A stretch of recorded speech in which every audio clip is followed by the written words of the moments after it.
Good morning, good afternoon, good evening, good night, wherever you are in the world. This is Brunch Boxing. I'm your host, Matt. We got a full house today. The band is back together.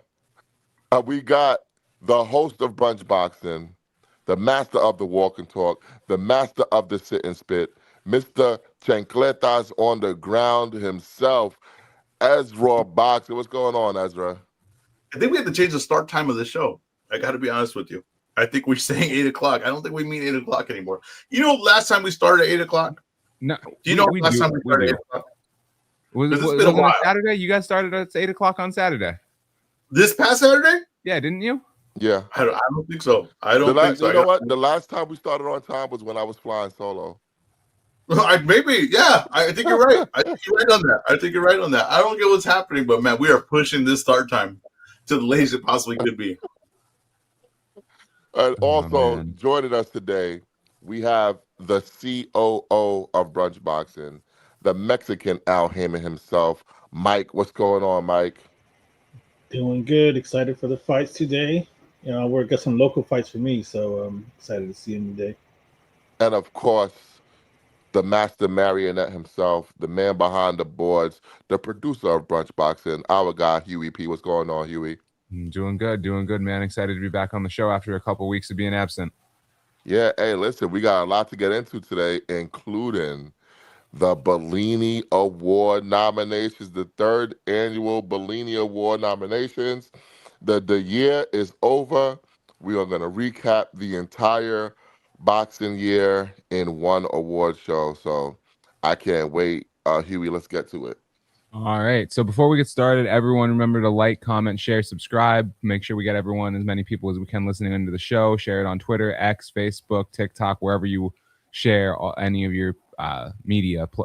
So here, we're getting started off. Matt, you were at this event here this weekend. We had the Teofimo Lopez versus Shakur Stevenson kickoff press conference. What are your thoughts and takeaways from attending that event? Well, I got to say, I think they're just ready to fight now, to be honest with you. The energy was kind of weird, maybe even low. It just seems like they're just ready to fight with each other, and maybe that's a good thing. You know, there wasn't like a crazy amount of buzz in the press conference itself, but I'm sensing a buzz on social media. Yes. So maybe this is a fight that, you know what, we don't need no intros, we don't need to sell it. Let's just get these guys in a ring and see who wins.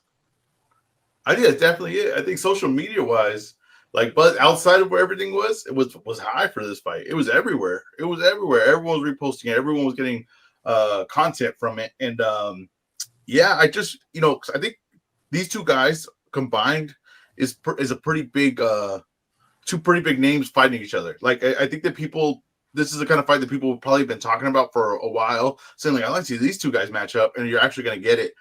I also want to point out one thing that I noticed throughout this whole everything that they've been doing. Teal's been out talking Shakur. I mean, this isn't even close. This is a landslide. I mean, like, Teal, is that surprising, though? Kind of. Yeah, it kind of is. It kind of is a little bit. Because to me, Teal is not like, okay, he talks a lot, but he's not really like sharp when he talks. He's not really like, oh, that was a great quote or anything like that. But here, he's almost like, it's ridiculous. Like, he's like really running circles around Shakur. And some of the stuff is stupid. I agree. Like the whole, like, you know, the immature stuff. I get that. But like mentally, like he's like, you think I'm a low IQ fighter? And he's like mentally. And Shakur can't catch like what he's saying, and he can't like somehow counter it. Bro, I'm actually pretty surprised on how much of a beating Shakur is taking when it comes to the trash talk. As said, Teo talks a lot, but he don't usually say shit. 100%. 100%. That's the definition of him. But right now, man, he's really, I'm telling you right now, he's got Shakur spinning. Another thing that I caught too is in a Keyshawn interview. And Matt, you did interview Keyshawn, and check that out on our YouTube page. But in one of the Keyshawn interviews, he said that when Shakur told him he's going to fight Teo, that he told Shakur, you know, he could really fight. Like, you got to be careful with that one. He could really fight. I think that's an interesting comment. I got to be honest with you. I think that's a strange comment. I think that's it kind of lets me know what he thinks of Shakur's opponents to this point, and it kind of lets you know the respect they do have for Teal's skill in the ring. Yeah, but why is it a strange comment though? Why? Okay, like this is if you said like let's just say you're a fighter, right, and you're a world champion fighter, like you're a world champion fighter.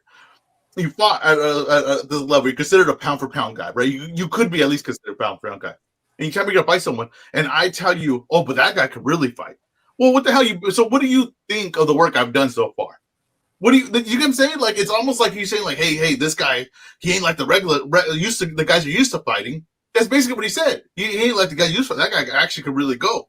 Yeah, but what's wrong with that? Maybe he's saying, "Hey, this is the best guy you fought so far. Be I know, careful." but it's kind of not necessarily. It's like kind of a dig on what he respects of what he did so far in the ring, but it's also kind of an understanding that they fought at a certain level, and they haven't fought to his in his eyes. He hasn't fought a guy to this level yet, right? And that's the kind of acknowledgement of like, you never really got in the ring with a guy like this. You never really got in the ring with a guy that could do the things that this guy can do. I just think it's interesting. Yeah, that is very, very interesting. But I thought, first of all, he's an interesting guy. Let's just say that. A To lot say of the dick least. jokes. A lot of dick jokes. I was good on that. Like, we're okay. Let's just get the fight going. What I am worried about is the undercard. Okay, because Broadway Joel says that Carlos Adames is going to be on the undercard against Ammo Williams. If that's the big announcement, I mean, we're in trouble here. Are there any other rumors of undercard fights? I mean, they're talking about Richardson Hitches versus Jermaine Ortiz. It's okay. It's okay. It's not horrible. It's okay. It's okay. Like, I mean, like, I think Ammo is kind of an interesting fight with Adames. Now, what I'm curious is, I thought Adames has a mandatory. He does. What's happening with here? Is that fight just not going to happen? Are they just I not going to don't enforce that? know. I don't know. But what I do know is I don't want to hear from Carlos Adames anymore. Because here's the thing. If you're not fighting your mandatory again, then that's pushing a unification even further out. Because eventually they're going to say, yo, you got to fight this guy. So like, what are we doing with this belt, Carlos Adames? Make a fucking decision. I don't get it. I don't get it. And all I hear is complaints, like that they're robbing him and they're not doing right by him. And then it's just this. It's like it seems like they're doing you a lot of favors. So It seems like they're doing you a lot of favors. Is Adames no longer moving up to 168? Who the hell knows what's going on in his career? Who the hell knows what's going on in his career? Let me tell you something, though. I don't think that Ammo Williams is a real easy fight, especially because of their matchups, their style-wise. That actually, I think, might be interesting. Now, of course, Adames should be favored in that fight, but that could get tricky. We'll see. It's not a fight that I'm uninterested in watching. I'll be interested in watching that. Jermaine Ortiz versus Hitchens. I mean, we kind of know what Jermaine Ortiz is, but we don't really know how good Hitchens is. We think we know. We've seen some performances, whatever, that could get us to a certain point, but we don't. There's still he could still have shaky moments too.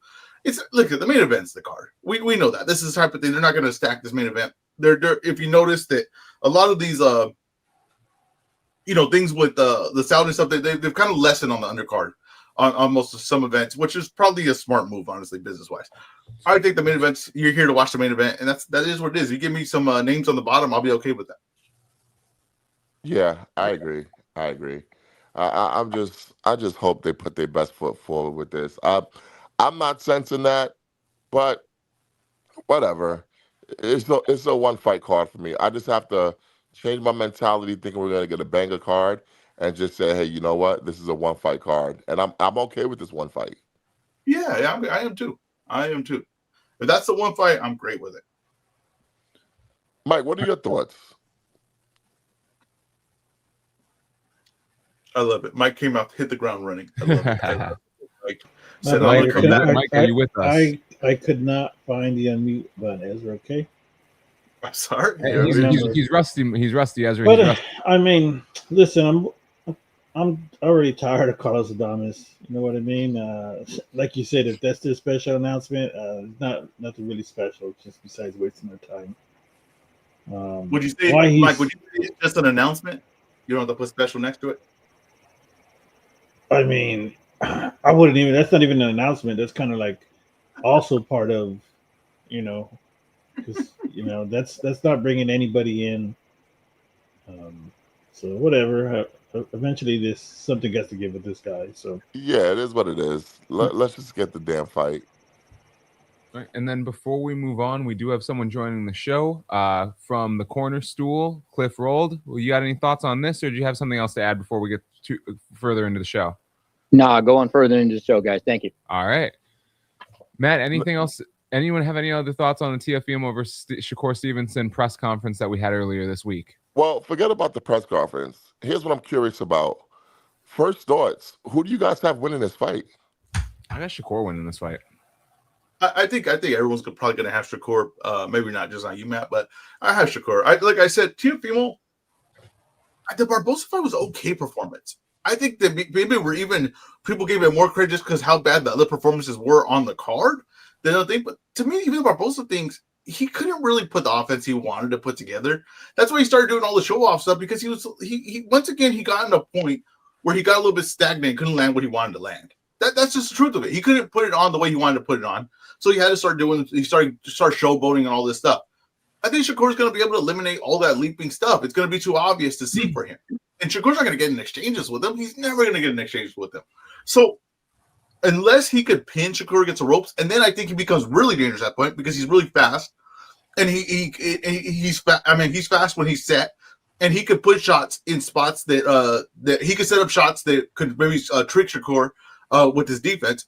But I don't think he's going to be able to pin him against the ropes. I don't think he's going to be able to pin him in the corner. And I think he's going to struggle at range the whole fight. So that's what my early thoughts of it are.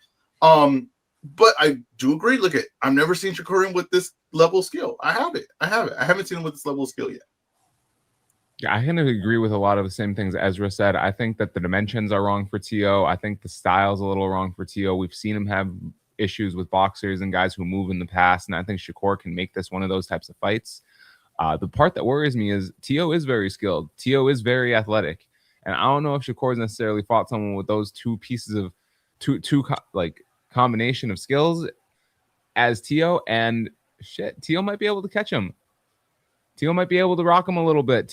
I don't know that T.O. has enough to win 7 rounds on the cards, but if he can hurt him a little bit, I don't know. Maybe Shakur can't take those punches moving up.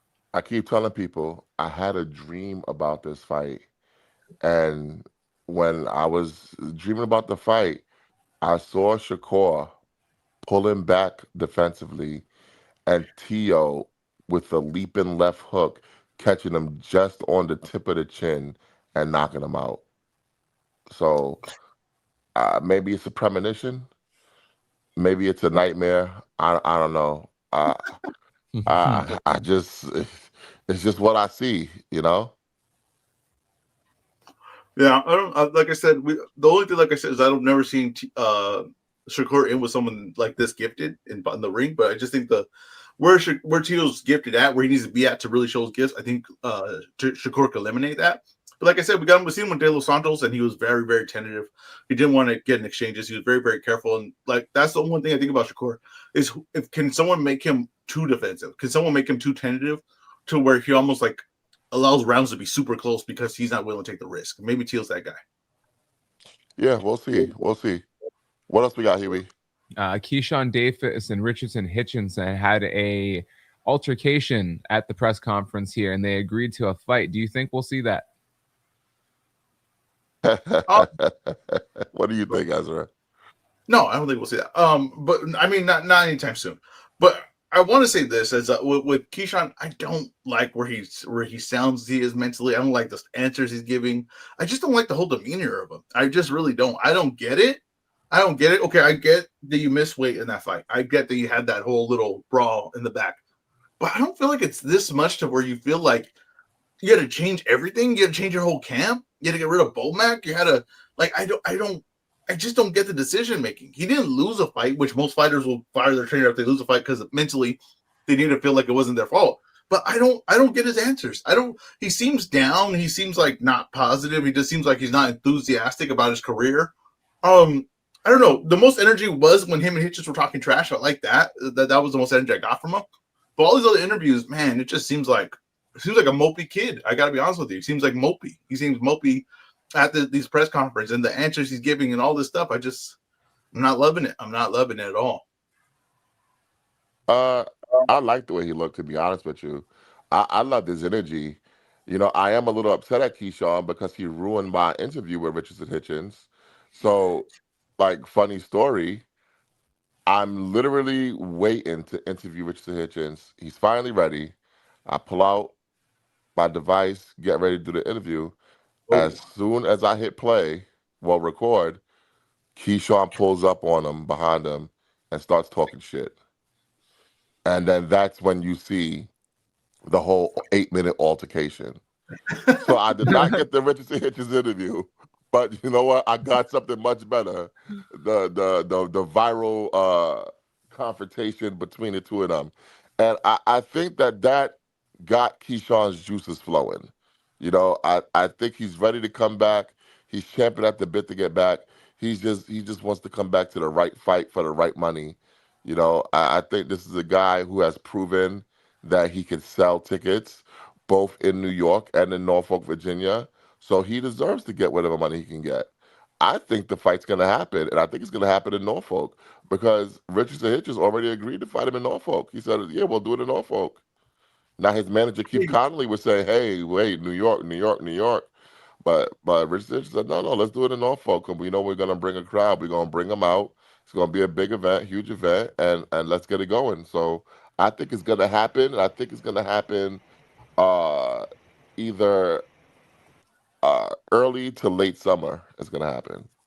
well, that'd be a great thing if it did happen. And bringing it to Norfolk makes, to me, business sense, like the most business sense, because it's going to be a huge number there. But yeah, if that fight does happen, honestly, that's like perfect for both of their careers. I think that, right now, Keyshawn needs stability. He needs like a legit win that people respect in the thing to just get the buzz back about your name, get your confidence back. And Richard Hitchens needs a name like Keyshawn to prove that he's with these guys that people keep elevating above him, right? All these guys that keep elevating above him, he needs to beat a guy like that to be like, hey, we need to stop disrespecting me. I think Hitchens is better than people give him credit for because people like seem to downplay what he can do in the ring. Parles was a decent fighter, and that wasn't even competitive. That was not a competitive fight at all. That was a really good win. Parle might be, depending on how they match it, he could be a champ of the next way at 147. So we got to see, but I think that win's gonna age pretty well. Yeah, I guess we'll have to see. There's nothing I love more than a fighter wanting to beat another fighter in his own backyard. There's nothing more than I love that. Yeah, and I like it. I'll fight you, but right in front of all your people. The one thing about Hitchens, hey, listen, he better be careful because the last person that beat a Davis brother in his own backyard, it did not turn out well. Yeah, he better be careful. He's gonna have to win one more fight that night than he did already. That was different. Keyshawn's the one that's losing. I mean, the other brothers can't defend him. That's true. Sir, you beat the superior Keyshawn, the superior Davis. The thing is too, like with Hitchens, he has to be like a self-aware, right? They're like, hey, if you're gonna get these fights, you're kind of gonna have to do that. You're gonna have to go to those guys' backyard. You're gonna have to make the exception to get these names in the ring with you. If he's willing to do that.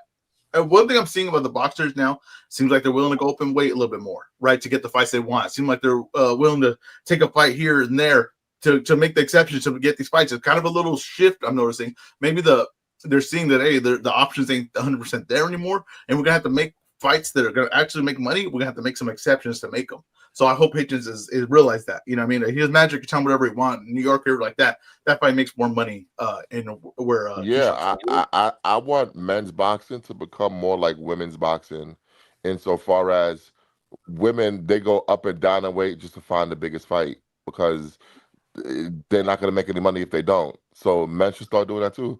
You got to go up and down in weight. When you said that, I think J-Roll fainted. When you said I want men's boxing to become like women's boxing, I think J-Roll just fainted, honestly. Oh, man, what's next, Huey? All right, next up, Pitbull Cruz moving on from Lamont Roach. What's the deal with that? Now that is very interesting to me because after their great fight last week, they're in a press conference next to each other, all chummies, smiling, giggling. And what Pitbull Cruz said? Oh, we could run it back. I'm not Tank. I'll give you a rematch. And then a couple days later, after that post-nut clarity, all of a sudden he's like, you know what? I'm moving on. I'm moving on to someone more exciting. Blah blah blah blah blah. Bro, well, what are we doing here? Why are boxers like this, Ezra? Why I don't know. they talk a good game until they get in the position, and then they do the same thing they complain about? Why? Here's the one thing about Pitbull, and I said this way back before even all the thing. When he told Ryan, "Yeah, we'll fight, but you got to come here to fight me. You got to cross the street to fight me." I said, "This guy lacks self-awareness. This guy lacks self-awareness." But listen, I think that this is. I listened to Pro Box guy is Gary Jonas, correct? Yes. Yes, he said, it's just posturing. He said, I expect this fight to happen. And he even said, I think it's going to be in New York, which is an interesting choice, honestly. Interesting choice for that rematch, I think. But I think this fight's going to happen. It just makes perfect sense for both guys in their career right now. I mean, look at, you could put EzRaw Cruz, and we were like kind of spitballing ideas on the co-main, right, for Cinco de Mayo. And you could put him versus Matias. Okay, like no one's going to complain about that fight. That's a good style matchup for him, right? It's going to be a war. It's going to be brutal. It's going to take some years off your career, but that's going to be a good fight. And that's going to be someone you don't have to find. He's going to be right there for the for a fight. But he didn't have to find Lamont Roach. No. But exactly, you're 100% right. But Lamont Roach right now, that fight was so good. It did so well in San Antonio. It had so much buzz coming out of it. People were so entertained. People were debating who won the fight, right? Well, open debate. People were one side or the other side. You go right back into that. You just do. I'm sorry. Like EzRaw Cruz, you got the perfect fight here. You got the perfect. What did I say? I said something about these guys. When they're face to face, it just looks like they're meant to fight. It looks like you built like they're the same characters in a video game. Like, look at this guy's perfect rival to this guy. This is the perfect matchup. It's going to make money. It's going to do numbers. It's going to create buzz. There's excitement for it. There's a story to tell here. To me, it makes perfect sense. I hope it's just posturing. I hope it's just negotiation tactics. Make this fight. Make this fight for both guys. Yeah, we'll see. I don't think it's just posturing. I don't think the fight's next. I think what's next is going to be Pitbull Cruz versus a returning Tank Davis. I think that's what's going to happen. Money-wise, I can't blame him, right? Money-wise, I can't blame him. That was it? That was the whole sentence? Well, yeah, I mean, like that's what I'm saying. Like business-wise, okay, if it's Tank Davis for either guy, honestly, like even if it's Roach, right? It's Tank Davis for either guy. I'm not gonna be like, oh, okay, you know what I mean? Like that's fine. That I'm okay with it. But I think it's a mistake if you do try to do another matchup with either of these guys. I think they got to fight each other. And then from there, you go on to something else. But I think right now you have the perfect thing. Like I said, boxing lacks storylines. Right now, you got a storyline. You got people in the story. They're committed to it. They want to see an ending to it. But the storyline could be the triple threat match between these three guys. I'm all right with St. Davis. I just said that. I'm okay with St. Davis entering the fold. Yeah, but is he really going to enter the fold? Or is he just going to delay a rematch and then say, I'm not going to fight? That's what I'm afraid of. Yeah, I'm not too sure, but he did reactivate his social media temporarily to say that once his knee heals, he's fighting Pitbull Cruz. Oh, wow. He reactivated his social media. Oh, God. Goodness. Stop the presses, people. Stop the presses. Whoa, Tank's back on social media? Did he delete that tweet about his knee and fighting Cruz? First of all, I said temporarily because he deactivated his social media again. Oh, this dude is annoying. I gotta be honest with you. This dude is annoying. No. Let me tell you what he's doing. Because we know Twitter. After a certain period of time, if you're inactive, your account is deleted permanently. So what he did was he reactivated his account to reset the clock, and now he's gonna deactivate it again, and then he's gonna reactivate it when it's time for him to fight again. It's even annoying knowing that. I gotta be honest with you. It's annoying knowing that you have to come in, the clock, and I have to reactivate it at this time. It's annoying. I'm telling you right now. Here's the thing about me, right? I'm not a fan of these fighters. I'm a fan of boxing. I'm not a fan of any of these fighters. Any of them. I gotta be honest with you. I'll turn my back. You guys see me turn my back on Janibek. I'll turn my back on Shiraz in a heartbeat. Atama, I'll turn my back on you too. I'm not loyal to any of these fighters, and I am a grown man. And I'm gonna tell you right now, I don't care what Tank everything. As a grown man, he annoys the hell out of me. As doing what grown men should do, he annoys the hell out of me. And I got no respect for it. And I'm not even talking about the other stuff that I really have no respect for. I'm just talking about just the little moves he makes on social media, the little like nonsense like that, and the nonsense of like the little games, all those stuff. as a grown man, it's annoying. I gotta tell you, I don't like for it. I don't care for it. I don't have time for it. It really is that it is what it is now. Tank, at this point, I don't really need to talk about him unless he's actually in that ring. You know what Tank is? And you know what? I was surprised he entered this. He's retired in my book. Tank is retired in my book. Don't show me him training. Don't show me him hitting the bag. Don't show me him running. He's retired until he steps in that ring. And you know what? And is he a Hall of Famer, Matt? No. He retired, not a Hall of Famer. He is a guy that was just a big name in boxing. Who's better, Tank or Vinny Paz? Tank. Okay. But he's not a Hall of Famer. Neither should Vinny Paz. Sorry, Vinny. It took the UFC getting behind you to do that. Man, you almost got fired from Brunch Boxing, EzRaw. I mean, I had to be honest. Not gonna lie, you almost joined the block party. You dumb as hell. That would be the second time for the co-host of the show. All right, we got anything more on Pitbull Cruz? Nah, not really. Well, I mean, with this, I know I talked about it real quick, but you know, I was boots on the ground there. That dude is a star. Like that dude, there's a buzz when this guy fights. He also is very comfortable being a star. He's very comfortable for that crowd. He enjoys this. Like he really enjoys this. And the same thing with Lamont. Lamont wants to be in situations like this. Some guys, the one thing I always say about Floyd, right? It's hard to be the best fighter in the world, right? But it's hard to do it when every time you fight, it's a giant story. People are watching. There's so many things. That's a lot of pressure. These dudes, to me, they look like they love that kind of pressure. They look like they love the crowd. It gave them more energy in the fight. To me, when Pitbull goes to all these events and people are cheering him, like this dude has a big old smile on his face. He's loving it. He's eating this up. I think he's a really big name. The only problem I would say, like, I'm trying to think about how big of a star could he become. I don't know if he has the ability to rack up the wins to really take this to a whole nother level, right? Like people say, like, are you the Canelo? Is he the face of Mexico? Now that Canelo's kind of going out, right? I just don't think he's going to rack up enough of the wins to do that. That's maybe I'm underestimating him, but I just don't think he's going to do that. But I just think that this guy does have really big star qualities. And you said the same thing when you saw him in LA interacting with fans and stuff too, didn't you? Yes, this dude is. I'm telling you, this dude is. It's something about this guy, man. There's something about this guy. He just the people love him. He has a fun style. He really, and like the funny thing is, because I did like my top 5 winners of the night, right? Like ranked in order. I thought Shakur obviously was number 1. That was the best performance. He did the most for his career. But I had Pitbull Cruz 2, right above Roach, because he really doesn't need to win fights. He kind of just needs to put on a performance. Like if he put on that performance, you walk away with like, hey, I'm a big fan of this guy. I love his style. I love his aggressiveness. And that's what he did. I just think that like to stay relevant, he's gonna need some big wins, and I don't know how many of those he could actually get. Fair enough.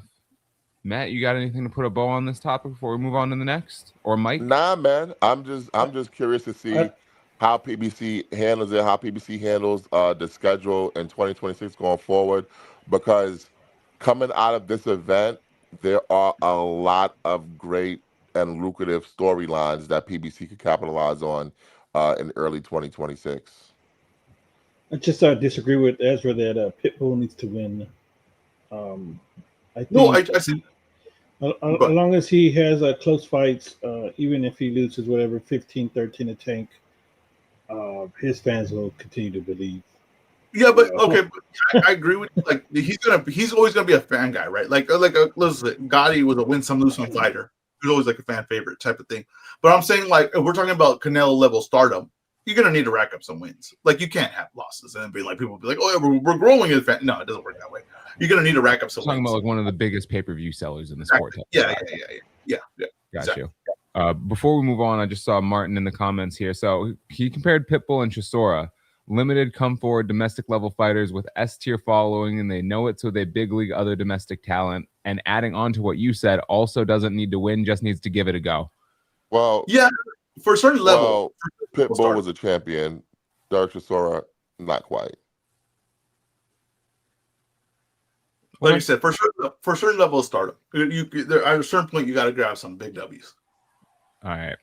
Well, we were just talking about Gervonta Davis and one potential matchup. Now we have Devin Haney, according to his father trainer, manager Bill Haney, wanting to fight Gervonta Davis in 2026 as well. We've heard about this fight a few years ago. There's been a lot of anticipation for it over, 3-4 years now. Really buzzing. What are the odds we actually get this fight in 2026? Let me get this one. This is desperation. And this is what I just talked about. I was just talking about this with Devin Haney. I did a video on it. There's no obvious next move for him. So when you say a guy like Tank Davis, who's not in your weight class at all, wouldn't fight you when you were already in the weight class, wouldn't fight you at one weight class above. Now you're two weight classes separated from each other. Fight's not going to happen. There is no obvious move for Devin Haney right now. I don't like that, but that's the truth, right? He's honestly dependent on a guy like Teofimo. He's dependent on a guy like Ryan. When you're dependent on a guy like Teofimo and you're dependent on a guy like Ryan, you are in a bad spot in your career. He's already been in that spot with his career, and it went haywire. It went absolutely haywire. There's no obvious next move, and I would honestly, if I was his team, I would say we might have to consider moving up one more weight class to 154 if we can't find a fight at 147. That's honestly. I think he's in a great spot. I think Bill is just being the ultimate salesman and keeping his name out there. I think Devin Haney has a lot of matchups he's going to have in 2026. Give me the list. He's going to fight the winner of Ryan versus Barrios, first of all. Okay, well, here's the thing. He could fight Ryan. I agree with you 100% on that. I don't think he fights Barrios if Barrios wins. I think Barrios will fight him. So why would Barrios fight him? Right? If you think about it, if you're managing his side on his side of the street, you have Rolly versus Pacquiao happening, right? The winner of that fight going to happen. Exactly. The winner of that fight would make an obvious sense to unify with Barrios if Barrios wins. I mean, 100% purposes. You could rematch Pac, you could fight Rolly, and you could get unification with one of those guys. And then I think you're more likely, especially if Pacquiao beats Rolly, to see Tank Davis move up to 147 to fight Pacquiao. Bro, if I'm Pacquiao, I'm not fighting Tank Davis. I'm sorry. They're not going to do that fight. They'll fight Barrios again. They're not going to fight Tank Davis. They're not going to get Manny Pacquiao knocked out cold. At least they don't think they are, right? They're trying to match it up where he does get knocked out cold. They're not going to get knocked out cold by Tank. I'm sorry. They're not doing that. That's not what this is. This is, we'll take the fights that are the world level, but not going to get myself killed level. That's what this is. They're playing it's a very thin line they're walking. But I was there for the Pacquiao open workout. I heard what they were saying. I heard what his team was saying. They were not open to getting him in a real serious fight. Okay, they were not open to, not in a real serious fight, but they're not open to get him in a fight where, hey, you could get put to sleep in this. That's not their logic here in this comeback. This comeback is, give me a guy like Barrios, give me a guy like Rolly. If I beat Rolly, I'll fight Barrios again, and then and there, right? Like, I think that's really what this is. I don't think that they're looking to fight a fight that's going to get them put to sleep. I don't think that's their strategy here. I think Rolly can punch. I don't know if that's necessarily true if he's willing to fight Rolly. Tank doesn't. He's more like, I think. So yes, Tank has more power, and Tank has like probably the single shot power over him. Maybe not at 147. Also, does Tank throw enough for Manny to actually be worried? Here's the problem with Manny right now. He doesn't see the shots coming. He can't move from the shot. He can't reflect. He doesn't have the reflexes to move away from shots enough. Okay, you're not going to fight a guy like Tank where you're not going to see the shot coming. That's the problem. Now, I agree with you. Rolly is dangerous. I think they're willing to take that gamble more, Rolly, because they don't think that he's skilled enough to really put stuff on Pacquiao. I think that's their idea and their logic there. But Tank, they're not going to see the shot coming. And these guys are experienced. Like, these guys have been bringing fighters along for a long time. Freddie Roach and them know, like, hey, you're not going to put him in with this guy. He's not going to see the shot coming. He's going to get knocked out cold. All right, well, we'll see. That's the big, but to your point with you, when you talked about Pitbull, and that's the biggest money fight Pacquiao can make. Well, it is. Now, you said something I think is very interesting right now. I understand they're under the same umbrella. I understand that that's pretty much his promoter. Pitbull versus Pacquiao is a damn good matchup. You just said they don't want to get Pacquiao knocked out. Hear me out. Hear me out. You move Pitbull up another weight class. Maybe takes a little bit off his power. Pitbull's a real come-forward fighter, real straightforward. Like, the Prodnikov fight, right? There was a point where Prodnikov and Pacquiao were maybe going to match up. And there was a point where they were under the same gym, under the same trainer. But I remember that Prodnikov's manager said, Freddie, please don't get in the way of this fight. We'll switch gyms, we'll switch trainers, and we can get this Pacquiao fight. That Cruz fight makes a lot of money. You got a star there. You put him in with Pacquiao, the Mexicutioner. Like, let me tell you something. I mean, sometimes money it just speaks, right? We're talking cash money right now. They're talking cash money with that fight. Expensive tickets for that. You know what I'm saying, right, Mike? We're talking big business here. We're talking big business here. That's a big event. A lot of people It's are huge coming out event. for that. And you rekindle Mexico versus Manny Pacquiao. That whole thing. Goodness gracious! I don't know why they don't pay me for these ideas. All right, let's keep it rolling. All right.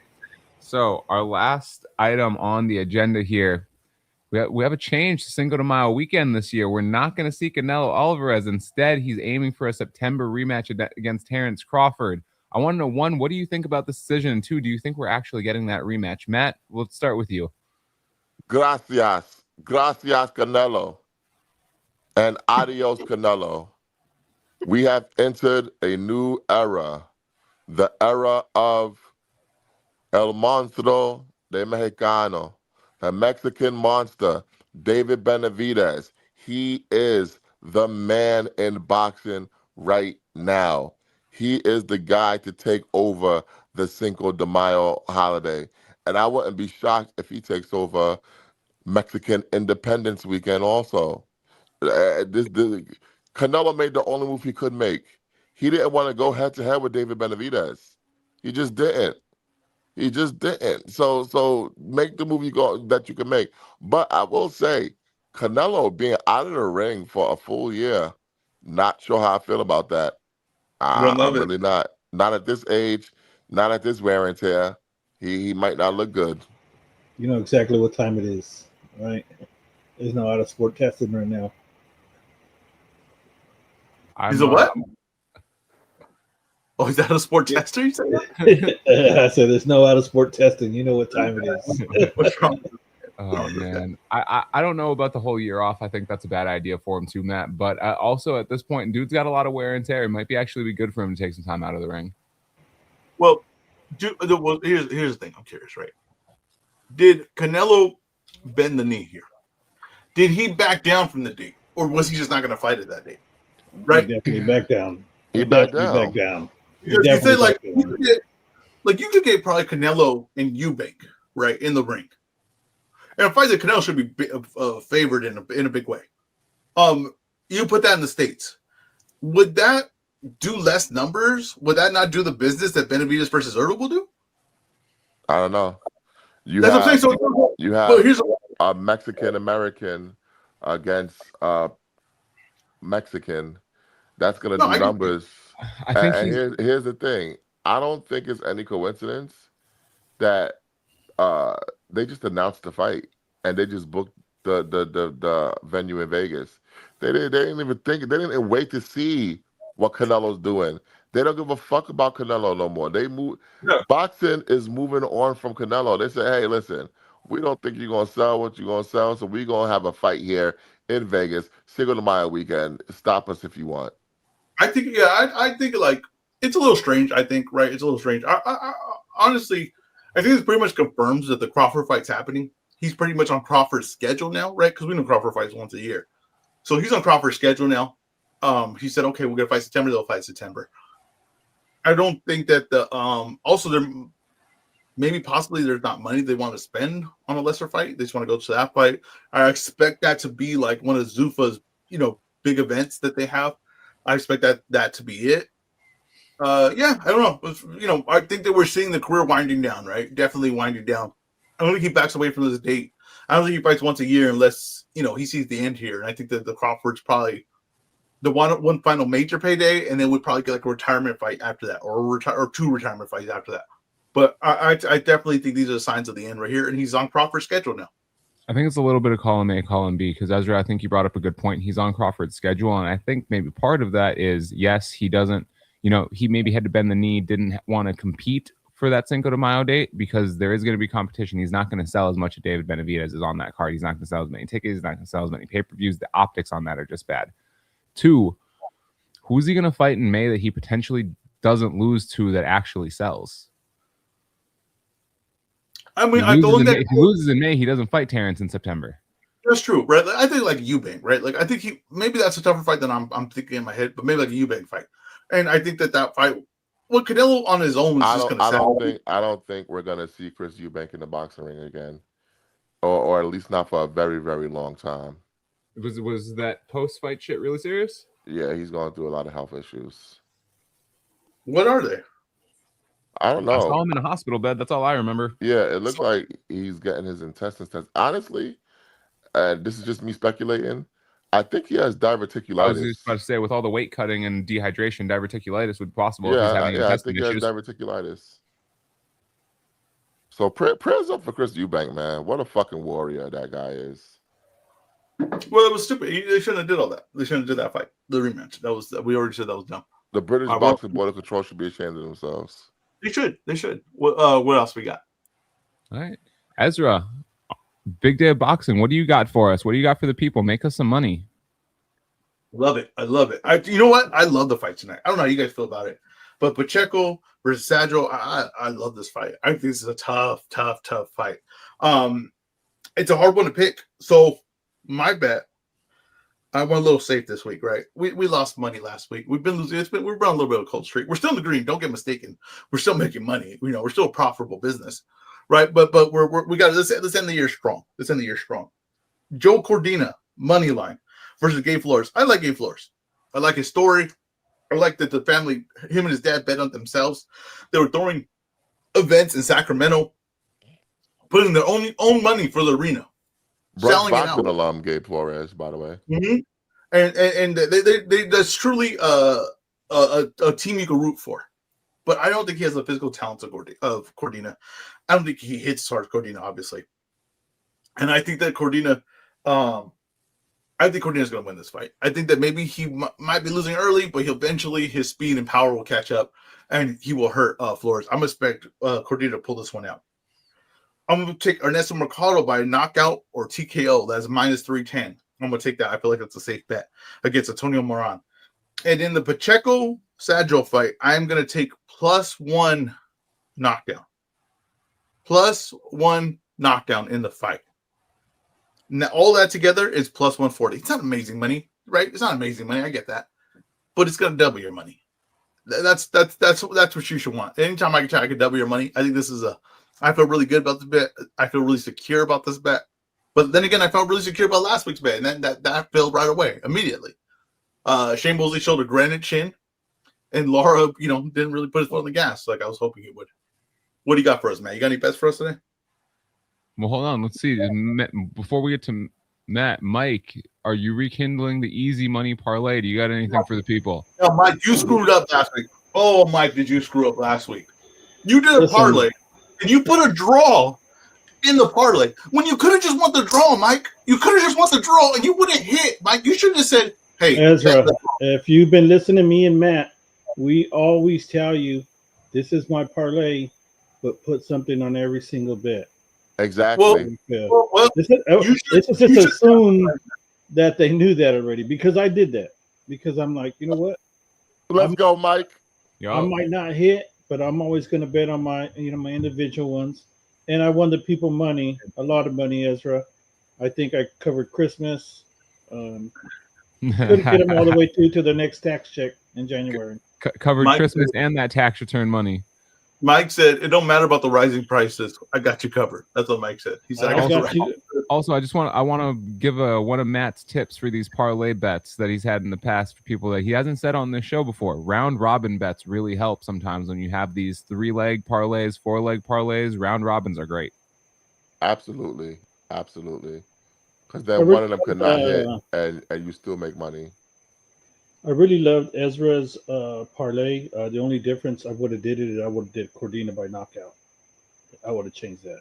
So okay, all right, all right. I'm with you. Okay, that's not bad. Mike, you got anything for the people today? I guess he said he wants my parlay, just the knockout with Cordina. Just change that knockout. Cordina for a knockout. That's basically it. All right, and then Matt, make the people some money. I'm gonna make the people some money. Because we got a fight today that might not go the way that people think it's going to go. When Diego Pacheco versus Sadjo was first announced, I was thinking, you know what? I think Pacheco's going to win. He's too big. He's going to beat him up. Sadjo's pretty small. He's like a a poor man's version of Christian and Billy. Compact, small, but powerful, right? But then Diego Pacheco changed trainers. He got rid of Jose Benavidez Sr. And now he's training with the backup trainer. I don't like that. I don't like that at all. I don't like you going into a big fight with a new trainer. I always feel like there's like an adjustment period when it comes to that. So, without further ado, I'm going to tell you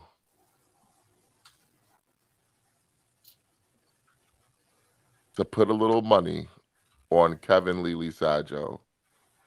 Okay? Put a little money on that. He's plus 380. Sprinkle a little something on that. Now, we know both of these guys could punch. Somebody's going down. Over 0.5 knockdowns is minus 240.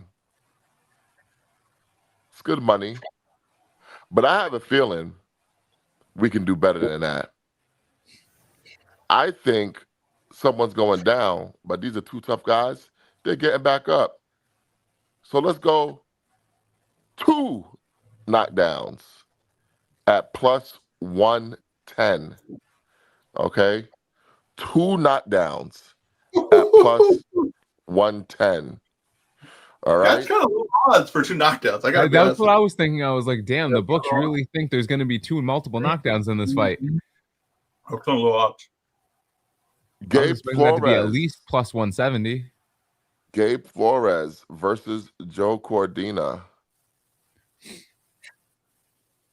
I think the fight goes the distance. at minus 270. Who's going to win? We'll see. My money's on Gabe Flores, but we will see.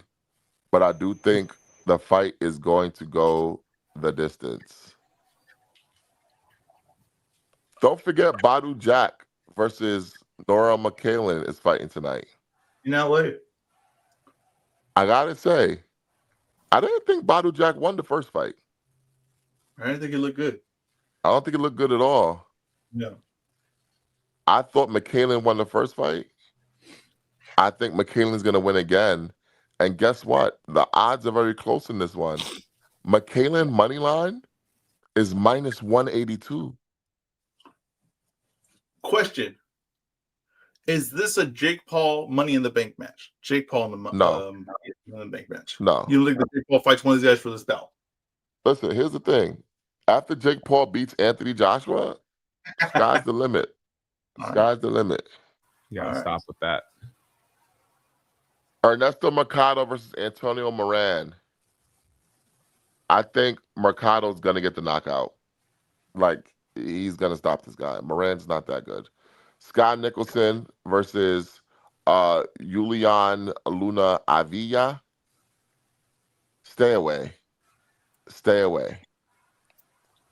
Don't even look at that fight, guys.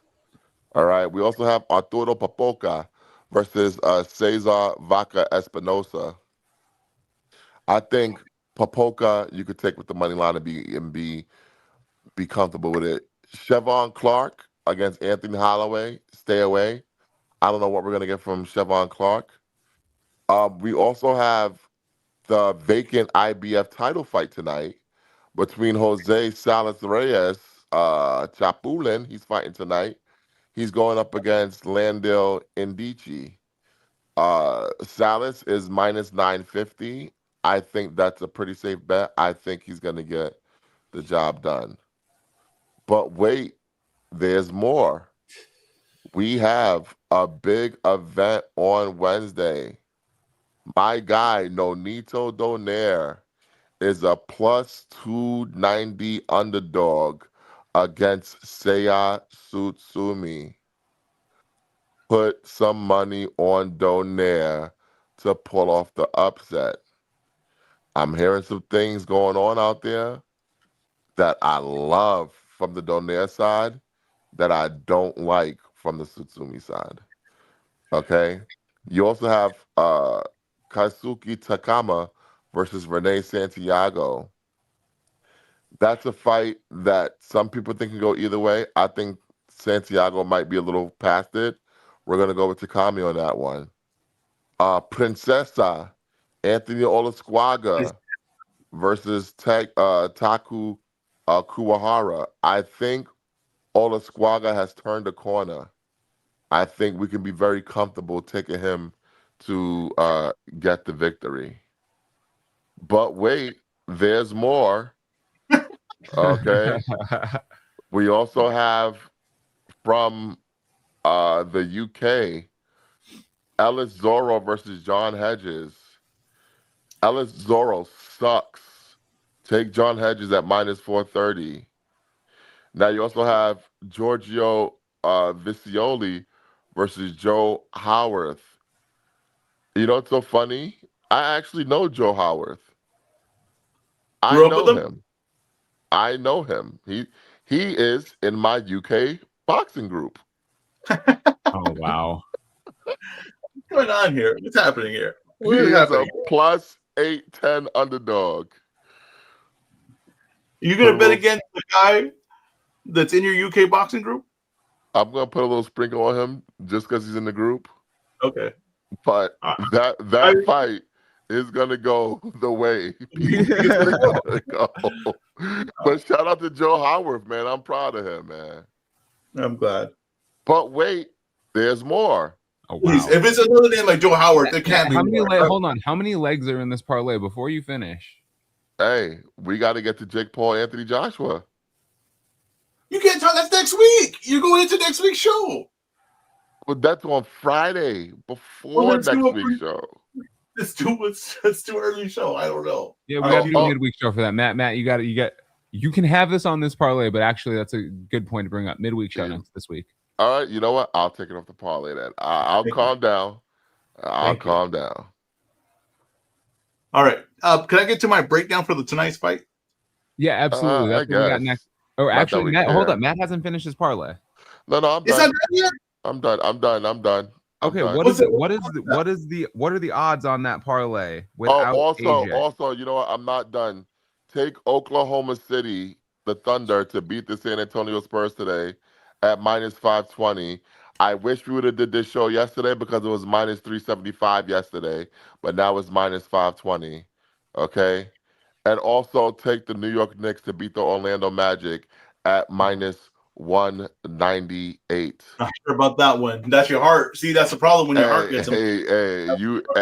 You fuck right off. Okay? Right now, that's the problem when your heart gets involved. You Okay. fuck right off. This fight, look at this fight tonight. All right, this fight tonight. This is a good matchup. Well, hold on, This is Ezra. First of all, set the table. What fight are we talking about? Where's it at? tonight we have Pacheco versus Kevin. Is it Lily or is it Lee? Sanjo. Lily. It's two Lilies. That's what I saw. I thought you said Lee. That's why. But Kevin Lily Sanjo. This is in Stockton, California. This is right there by Mike. Mike can hear this from his. When he's watching in the front room, he's going to hear the crowd roaring right where he's watching. This is a hell of a matchup. Hell of a matchup. Now, Sanjo's going to do his Dwight Quali imitation, right? He's going to go in there. He's going to look to apply pressure. He's going to look to put his head right into Diego Pacheco's chest.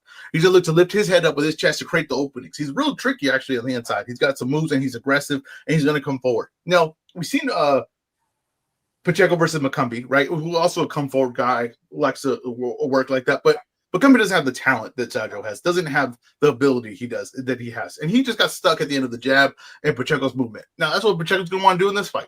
He's going to want to jab. He's going to move. He looked good doing it. But like you said, Matt, he switched trainers, right? So there's something that was happening that he didn't like. There's something about his style that he didn't like, something that he wasn't believing in, and he switched that.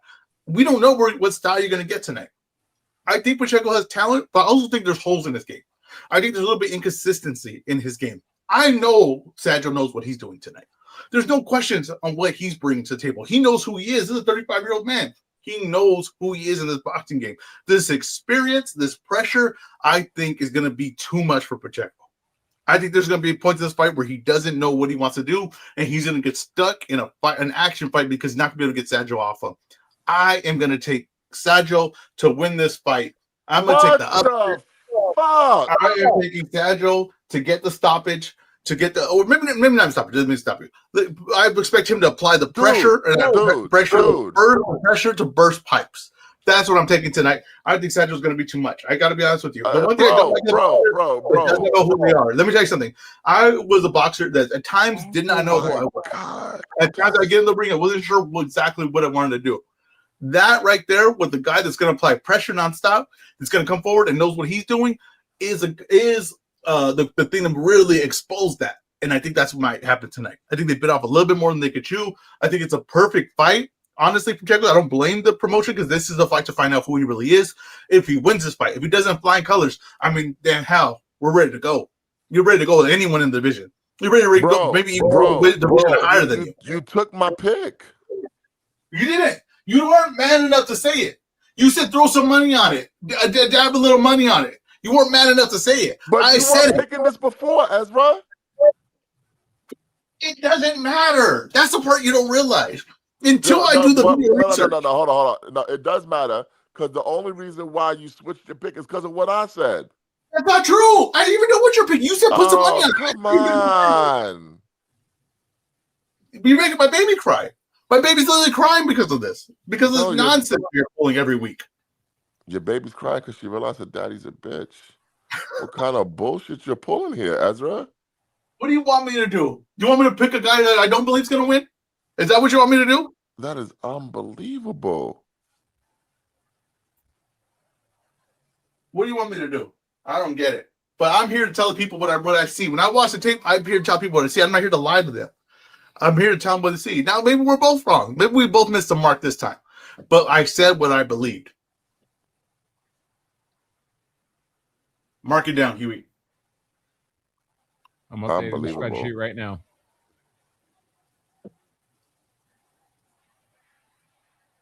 Just what it is, what it is. It's the way it played out, man. The tape doesn't lie. The problem is that I can give an early prediction, right? I can say how the way I feel, but that's off memory. That's off of the things that I've seen, that what I'm putting together. But when you get down and you watch the tape and you're saying, yeah, I see problems here. I gotta say it like it is.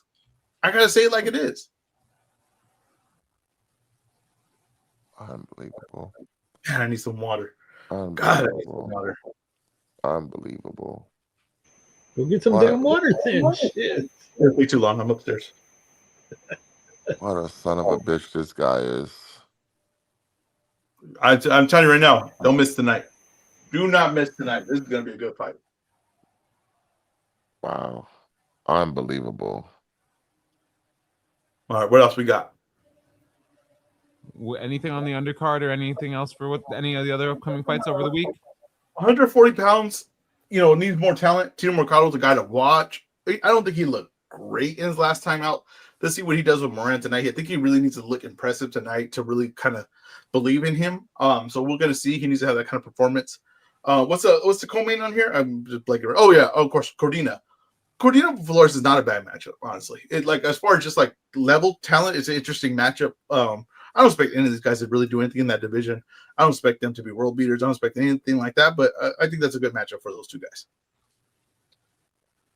Unbelievable. I'm sorry, I'm just thrown off. This son of a bitch. That's good. That's good. You got it, Let me tell you something. That's the problem with you, right? You get thrown off, not me. You can throw anything my direction, and I respond to it. I'm on my toes at all times. I'm moving. I'm always moving. I'm always ready to go and respond. EzRaw, Matt, that was part of EzRa's resume. Don't you remember? Adapts to change well. Mm-hmm. Yeah, I guess. Well, now it's time to get to the reason why we're all here. Like I said, we had a great 2025, a better 2025 for Brunch Boxing, and a great 2025 for boxing itself. And it's time to give out the awards that matter. The only boxing awards that matter. The Bellini Awards. We have the nominees. And can we say this? Year's Bellini Awards. Now, it's an honor just to be nominated. That's the part that people need to remember. It's an honor just to be nominated. It is an honor just to be nominated. Now, what I will say is last year's Bellinis were controversial. but they were correct. Well, there's still some that me and you really did not see eye to eye on. Yeah. Now, for those who didn't know the Bellini Awards last year, the winners last year's fight of the year was Alexander Usyk. The fight of the year was Caleb Plant versus Trevor McCumbee. Bad choice. The knockout of the year was Daniel Dubois versus Anthony Joshua. That's good. The upset of the year, which was the controversial one, Ryan Garcia versus Devin Haney. The event of the year. There's some controversy in calling it an upset. No, I'm good with that. I'm good with that. No, the controversy was it got overturned. And that's what I'm saying. There's some controversy in calling it an upset. Nobody won. Nobody won. Then, we should look who came in second and give them their award. It was Bruno Saras versus Jaime Munguia. Oh yeah, that's it. Congratulations, Bruno Saras. Congratulations. Yeah, this is like the IOC giving Roy that gold medal. We're not Ring Magazine. We don't do retroactive awards. Come on, man. Hey, when they had the Ali ban, if you're gonna stand on it. Now, event of the year last year was Jake Paul versus Mike Tyson. The Brunch Boxing fan event of the year, which was the fan vote, was Zoo versus Murtazaliev, but we have eliminated that award this year. Smart. We eliminated that award this year because we stopped tracking events after a while. I think that was the right move. To stop tracking events? Yeah, I don't think people know what they're talking about. I don't think people know what they don't know what they like. And you know, honestly, I'm getting sick and tired of it. I got to be honest with you. Like you said, we are the trendsetters. We are the taste makers. We tell you what is good, and you guys listen. I really believe that is the truth. I listen to people. They say, "Oh, that card sucked," and it's just because they don't have a guy they like on that card. Or they tell me that card's great, and it's just because they had a guy they like on the card. I mean, honestly, that's really what it comes down to. So first of all, before we continue, EzRaw, I want to say don't disrespect the listeners. We love all our listeners. They make the show. Second, you might be right. I think a lot of the times we get some answers on these polls that are based off of the promoters and fighters that people like rather than the actual quality of the card. Exactly. The worst event of the year was Regis Prograis versus Jack Catterall. That was a terrible card. That was probably right. Yeah, that one was spot on. Prospect of the year, and this is where we messed up. Tenshin Nasukawa. Ooh. I don't think we messed up. No. Here's why we messed up. He beat out Abdullah Mason, who became a world champion this year. That's fine, but I don't understand. It's prospect of the year. I mean, how can you mess up? Hindsight 2020, of course. Matt, do you have who the first prospect of the year was? I will have to go back into my notes. We might have to see if it's a curse. I'll have to go back into my notes. We might have to see if Brunch Boxing prospect of the year is a curse. I think it was Carmel, I want to say. No. We wouldn't vote Cabral. Well, I wouldn't, because to me, a prospect is someone that's going to be moving to contender next year. Okay. I got you. Female fighter of the year was Gabriela Fundora. That was right. Female fight of the year was Michaela Mayer versus Sandy Ryan. Yep. Which was, first of all, that was one of the great events of all time with the painting. Oh my God. That was great. Female knockout of the year was Gabriela Fundora versus Celeste Alanes. We have eliminated that award. Grand opening, grand closing. Yeah, it's women start taking steroids, women. Everyone. All right, promoter of the year. This caused a lot of controversy. Tom Brown. Well, when you throw events that actually make money, I'm probably going to lean your direction. Boxing writer, content creator of the year was Cliff Rold of the Corner Stool.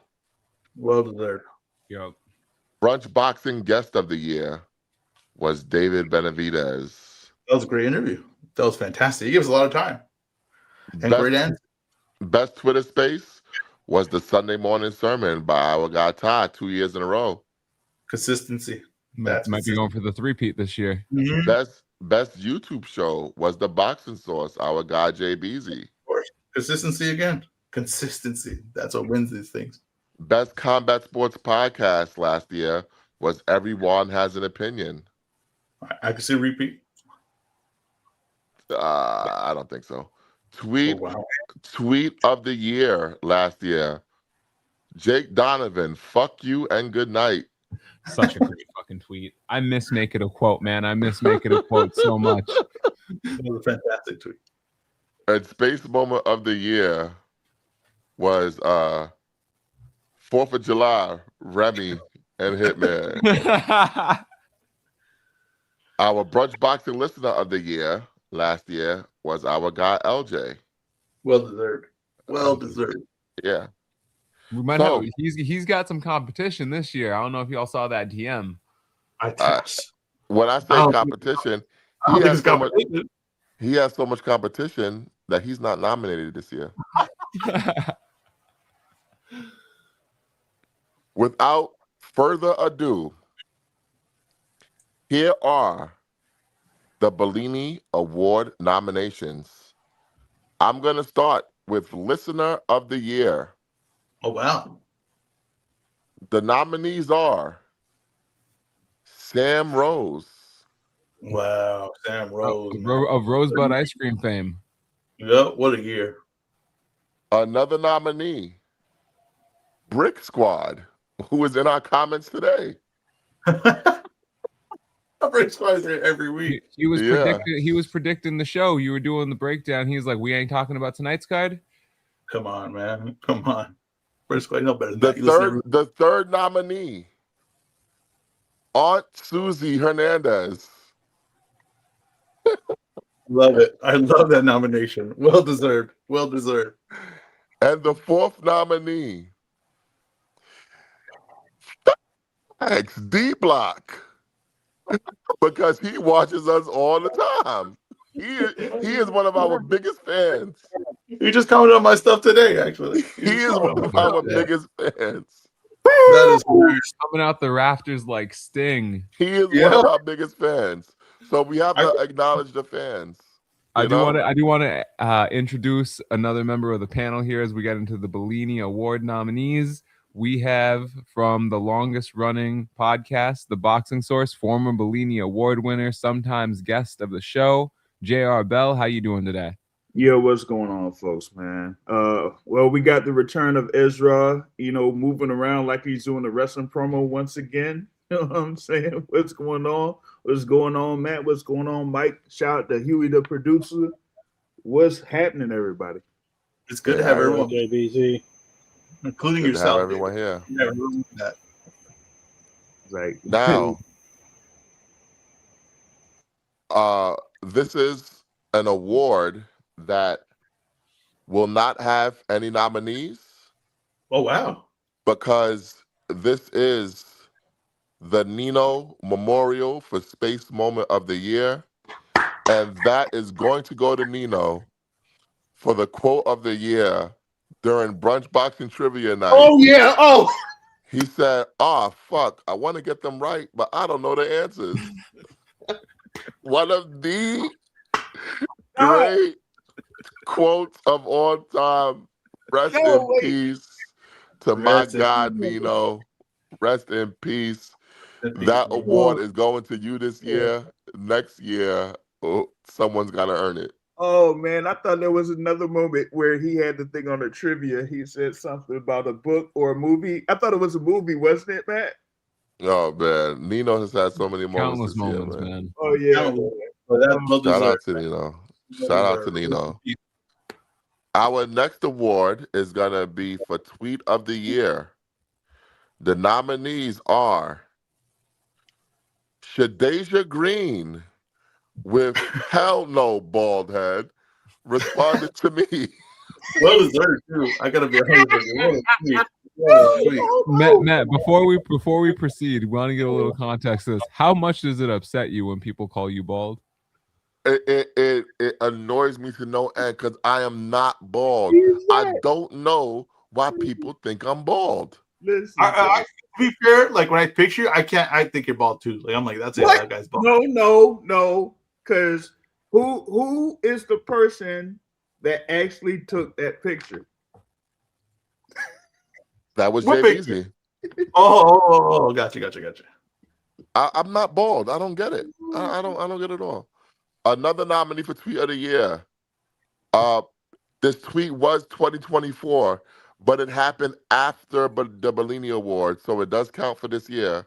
Yep. Tie with I don't listen to Cracker. I listen to Brunch Boxing. Oh, What a great tweet. What a great tweet. okay, keep going.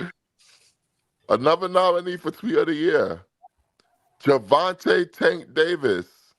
In responding to a fan, he said, "Go build a house, you homophobic slur." I'm not going to say the word. Appreciate that, Matt. I'm not even sure why they got nominated. I'm just gotta be honest with you. I'm not even sure why they got nominated. That was a great tweet. All right. Hold on. Did he delete that? Did he delete that afterward? I don't know if it counts. And then it counts. The final nominee for tweet of the year is actually a video tweet from ATH. Look, bitch, go take that damn picture, which was one of the all-time random. I gotta say, I think ATH is gonna win this one. I don't know. ATH is the -110 favorite leader. I don't know. I ain't see that, but I mean, y'all know who I have as a favorite. TY? Yes. Now, here we go. I don't listen to Crackers. I only listen to Brunch Boxing. Yeah, that was a funny fucking tweet by Ty. Now, the nominees for Best Combat Sports Podcast. Last year's winner, Everyone Has an Opinion. We Doing have great work. These drafts, the wrestling draft, the breakdowns of the cards, great work. We have Mannix and Mora, the fighter and the writer. Chris Mannix and Sergio Mora, nominated 2 years in a row. We have Hey, Not the Face with John Nash and Stephanie Haynes. Great That's show. one of my favorites. Real informative, real educational. And then the final nominee, Big Fight Weekend with TJ and Dan Rayfield. Oh, wow. So TJ from Boxing Twitter has a podcast with Dan Rayfield? I believe it's TJ Rivas. Ah. Yeah. No, Everyone Has an Opinion nomination. I'm stunned by that. I gotta be honest with you. That was the first nominee. No, he was the first nominee. I thought he was just saying he was a winner last year. Okay, got you. I gotta listen to the podcast for that wrestling draft, and I'm gonna try to make it out to the fan fest, but we'll see. With John Cena. Boxing YouTube channel of the year. This was hotly contested. Unfortunately, we only could get 4 nominees in here. Pay the Toll Boxing by my guy, Jonathan Foreman. Some of the best boxing breakdowns you will get this side of EzRaw. Last year's runner-up, Women Crushing It Wednesdays, Christine, Nika, and Crystal. Queens of the Ring, Boxiana and Nikki J, back again. And then the final nominee, a surprising nominee. They had a great year. Cigar Talk with Najee, Chill, and Remy. Good year. Good, solid year. All good candidates right here. Great content for boxing this year. Gotta tell you. Great content. Are we missing a name, JB? I'm just curious. No. To be honest with you, no. All right. I'm just interested in seeing who's going to win it this year, given the nominees. And you know what BZ just told you? It was an honor to be nominated last year. Yeah, it was an honor to be the winner. He won last year. And I guess what that means I have to take off the part about me being the 2024 Bellini Award winner. Now, Oh man, I wanted to. Oh, I can't wait to see who's the winner gonna be this year. now, best Twitter space. The weekly wrap up with Blunts and Boxing every Monday at 1 p.m. Eastern Time. Consistency. Everyone has an opinion with our guy Juan. 2 categories nominated. What a year for him. What a year for him. Banner year. He's finishing strong too. He's finishing strong. The 2-time award-winning champion, Sunday Morning Sermon with Ty, back again with another nomination. He never misses. The Mr. Consistency. He never misses. And then a surprise nomination, Brunch Boxing Trivia Night. Oh, yeah. Wait. Brunch Boxing Trivia Night. You know what? Can I be honest with you? Can I get some credit for this? Because it didn't get nominated until I started winning. Until I started being effective. And I raised up all your viewership. When people come in and be like, what's Ezra doing this week? I know it's something amazing. That's when the viewership went up. I got to be honest with you. People DM me all the time are like, we doing trivia? You going to be in trivia tonight? You going to do a second place again? The longest second place run in history? Matt, I have a question about when the voting for this is going to occur. We know that the hip-hop draft, the rap draft, is happening on the 26th. Will the voting occur before or after the draft? I think that's a big part of Juan's space here. It does. It is, but I think it's before. So here we go. I'm looking at the calendar. Mm-hmm. It's the day before our last show of the year. The Bellini Awards will be December 27th. Let's go. I don't know. Hey, that might be that might be a really big show. So it's gonna go down to the wire. Wait, hold up. Then let me tell you, next week's show, then we're doing something in reverse order. But next week, I have a big idea for next week's show. So, okay, just tune into next week's show. Tune into every week's show. Hey, so, I don't think y'all will have a show after that because, like, I don't know if it's going to be during the show or whatever, but you're still going to have that Ring 5 happening that day, too. So, we're in a way in Pakistani action. Yep. Sibi has an idea for an award. I feel like it's going to be a nominee of one. He wants Boxing Twitter Boxer and or Coach of the Year.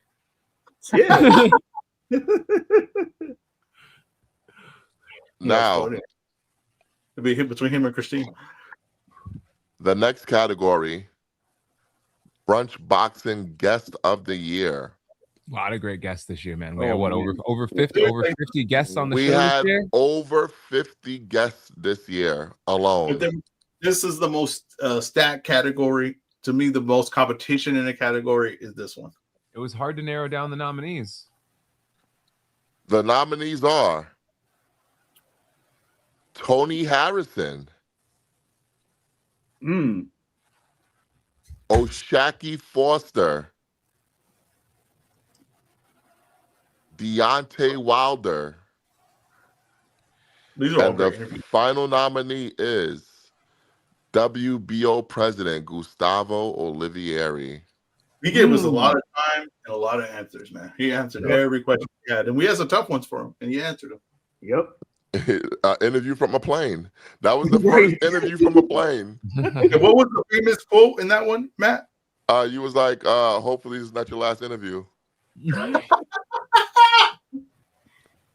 Yeah. as for joking about a plane crash as the man was boarding the plane. Jesus Christ. You only get that on Brunch Boxing. That's the only kind of thing you get from Brunch Boxing. You're afraid to make that comment. Now, for the only category with more than 4 nominees, this is the Boxing Writer / Content Creator of the Year. The first nominee. Content creator, but all right. I'm sorry, what'd you say? I think she was called boxing content creator because I mean, like you're a writer, you're creating content. I just feel like that covers everything. Yeah, but no offense. When you're a writer, a real journalist, being called a content creator is kind of disrespectful. A little bit. A little bit. Yeah. Yes. All right. Like that's actually a journalist. Like people were asking me to do the Pro Box scorecards, saying, "Oh, the influencer scorecards." I'm not an influencer. I'm a journalist. Yeah. oh. They can hit me up. I'll be there. But EzRaw, if you want to do the influence, Hey, you want if to you want do to the be an influencer influencer, you scorecard. be an influencer. I'm a journalist. I'll be an influencer. Let's go ahead. I'm a journalist. I'm not an influencer. Matt, you be a journalist. EzRaw will be an influencer, and we'll see who makes more money. I gotta tell you right now. Let me tell you something right now. I gotta tell you right now.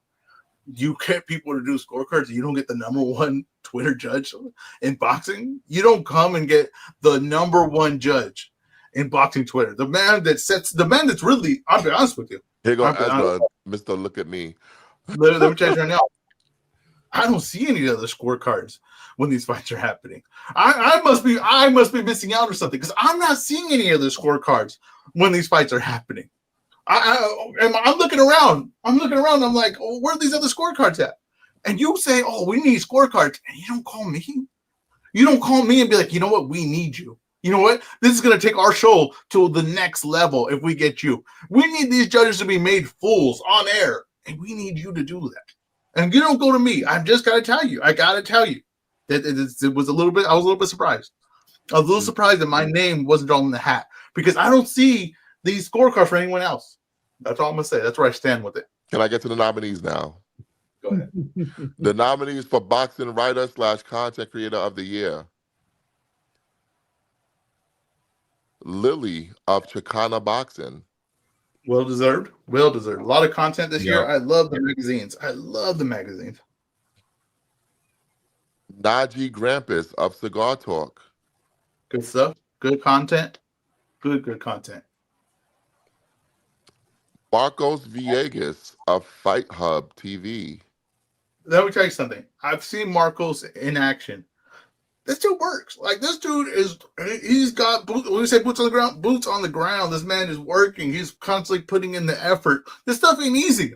I get a whole new respect from being at these fights. I get a whole new respect from getting content at these fights and everything it takes. This ain't easy. So sometimes you feel like certain things about certain people that do stuff, it ain't easy getting that content. I'll tell you that right now. Last year's winner, Cliff Roll of the Corner Stool. Well, if you want to be informed, you read his stuff. You want to know the history of boxing? You want to know what the fights today mean to the history of boxing, to the story of boxing? That's the man you turn to. James Bell of the Boxing Source. Of course, this man is consistency. He is a what is it called? What am I talking about? He's in the foundation of boxing and the coverage of boxing. JBZ, well deserved. So I'm like the last nominee. One of the pillars. That's what I meant to say. Pillars. The final nominee, Sean Zettel. Well deserved. What a year. You know what? One of the moments of the year, pressing Dana White at the thing. Let me tell you something. Oh, pressing man, that was awesome. I gotta tell you, I think a lot of y'all might be fighting for second place in this one. Oh, yeah. That was fantastic. Fantastic moment. I met him in person now. The great guy. Really still has the enthusiasm for the sport. It's there early, watching the fights, talking about the fights, still the enthusiasm and love for it. Everyone that does this, everyone in this category, enthusiasm for the sport. That's what I want to see. You have enthusiasm for the sport, but it's another thing when you're, a broadcast journalist or a journalist like Bobby the Brain Heenan, and you're willing to ask the questions that not very many people are willing to ask. So when Sean Zettel did that, that was like the moment of the year right there. It's a really key moment too, because Dana White is not used to having journalists there, they're going to ask real questions. He has made his UFC a place where you cannot have real journalists. You have people that they say are journalists, but are there to cover the sport favorably. They're not intelligent enough to ask the tough questions. They're not intelligent enough, or they're just not going to bite the hand that feeds them. That's just honest truth. Yeah, that's basically it.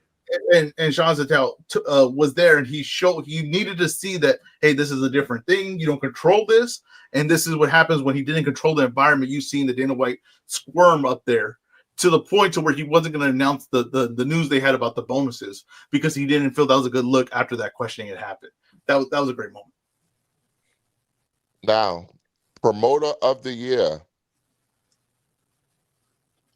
Tom Brown of TGB Promotions. Well deserved nomination. Frank Warren of Queensberry Promotions. Well deserved nomination. I'm gonna tell you right now, I like what they did this year. Gary Jonas of Pro Box TV. Good stuff this year. Good stuff. Friday Night Fights. Getting doing what they did with Lamont. I like what they did this year. And the final nominee, Hideyuki Ohashi. Ohashi Promotions in Japan. Yep. We had some good events this year. Some good buzz events this year. Yeah, I agree with all those nominations. I think it goes down to Tom Brown or Gary Jonas to me. I'm good with that. I think Frank Warren's in it, man. I think Queensberry's in it this year. I think Tom Brown is. They didn't do everything I thought they could do this year, but there were still the events were big when they did it. They were, they got the attention grabbing. They sold well. I think they did a very good job. A little bit, like this year the schedule was a little weird. It was a little weird schedule. One might say that a certain letter might have took him out of the running this year. But we'll see. We'll see. Female fight of the year. Shadeja Green versus Savannah Marshall. I really love that fight. People were down on that card. We're not as excited about that. I thought that fight was excellent. Olivia Curry versus Kay Scott, Part 1. I'm going to be honest with you, I didn't see it. A fucking war. Good fight. All right. Tiara Brown versus Scott Nicholson. Okay. Yeah, I don't mind it. Look at sometimes when you get an upset like that, or you get like a fight that people don't see it, like how Matt says didn't go the way people think it's going to go, that could lead to a great moment, a great fight. And the last one, Beatrice Ferreira versus Elif Noor Turhan. Yeah, I'm not 100% familiar with that one, Matt. Oh, I didn't see the whole fight, but you mentioned this before the show, so I looked up the highlight. Good finish. Really good finish. The whole fight was like that. Yeah, I got to see those highlights of those other two. Female Fighter of the Year. The nominees are the aforementioned Elif Noor Turhan, the GWOAT Clarissa Shields, Michaela Mayer, and Tiara Brown. Yeah, I don't think anyone's running away with it. I got to be honest with you. I'm thinking it's gonna be Mayer.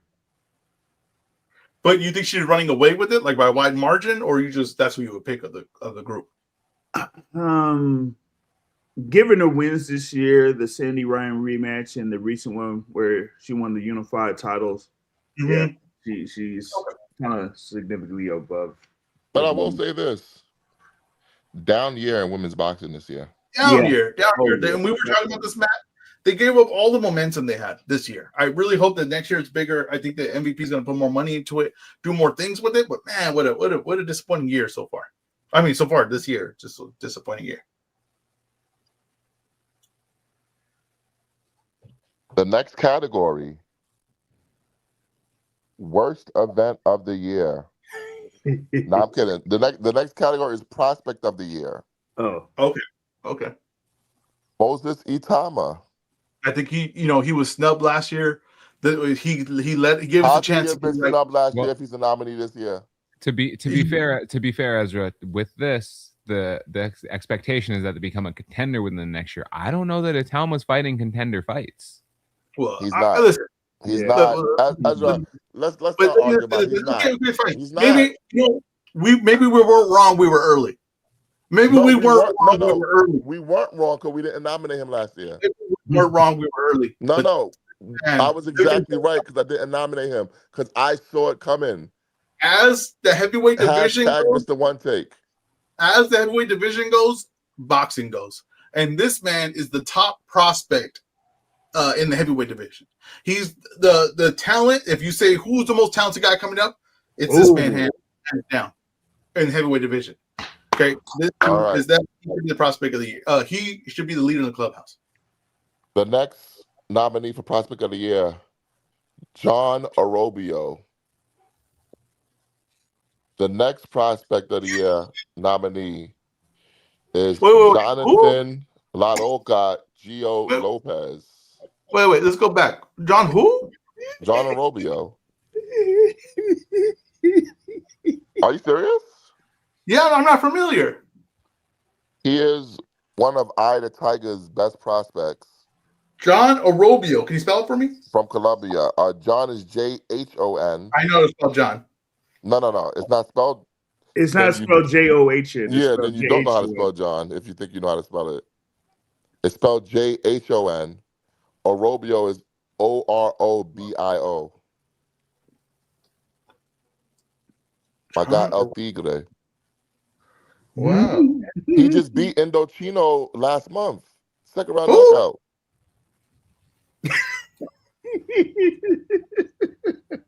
Yo, you gotta learn boxing. Just keep going. Keep going. You with picking the nominees? Are you picking guys in your UK group chat again? Oh my god! You gotta learn boxing. Man, like I said, the third nominee is Jonathan Laroca, aka Gio Lopez. All right, G Lopez. And the last nominee, surprisingly, first time a woman is being nominated, Tam Tibble. Yes. Oh man. Tibble is going to be, I think, something special in women's boxing. I think she has high star qualities, and I think she has a lot of skill. And I think they're going to kind of speed her along. I'm very excited about what she is, where she is. She's an MVP. I think that she's in a weight class that needs an influx of talent. I'm very excited about her career. So I think that's a great nominee. Now, for worst event of the year, Bam Rodriguez versus Fumalele Kafu. I don't get that. Do you remember the event? Oh my god! Bam versus Kafu's all right. I mean, I don't not apparently what we saw. That was one of the worst events of the year. Ask anyone else in attendance. Hey, maybe you forgot the great matchup between Diego Pacheco and Trevor McCumbee. No, I just talked about it today. Terrible. All right, next one. Jack Catterall versus Arnold Barbosa. I'm okay with that one. Yeah, I'm okay with that one. It's that so one funny. Sense. 2 years in a row, Jack Catterall in for worst event. Might be a theme here. Canelo Alvarez versus William Skull. Oh! I forgot that. I forgot that happened this year. That's the leader of the clubhouse. That's the winner. I was waiting for you to get to it. Hey, Ezra, that wasn't on your original list that you sent me. It wasn't. I even forgot it happened this year. Oh my god, that was awesome. Hey, that should tell you that it should win with Ezra. And finally, last nominee, the Ring Times Square event. Oh, I forgot. Oh shit. You forgot to nominate that too, Ezra. Matt, hold up. You might have to have a draw. That just might have to win for a weekend. You have to put those together. Yeah, bro. See? Hey, someone said it like that whole weekend.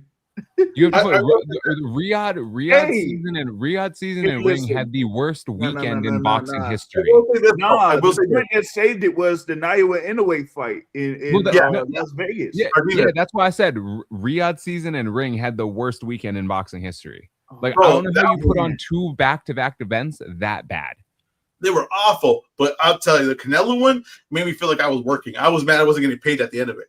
It really felt like I worked there. I was like, goodness gracious, to get through this card is so brutal. That's the leader of the clubhouse, man. Yeah, Martin agrees. Whole weekend can win worst fight. And Jake Donovan from Boxing Scene says you need to learn boxing, Ezra. He did. How He do you did. not know John John Robio? Robio is a great pick. Come on, man. Let me tell you this right now, and I stand by this. I've always said this, and this is the truth. I watch enough boxing that if I don't know of you, that's more your fault than it is my fault. Okay. That's just the truth. You want me? I'll let my guy from Eye of the Tiger know that. No. Let him know. Let him know. Matt.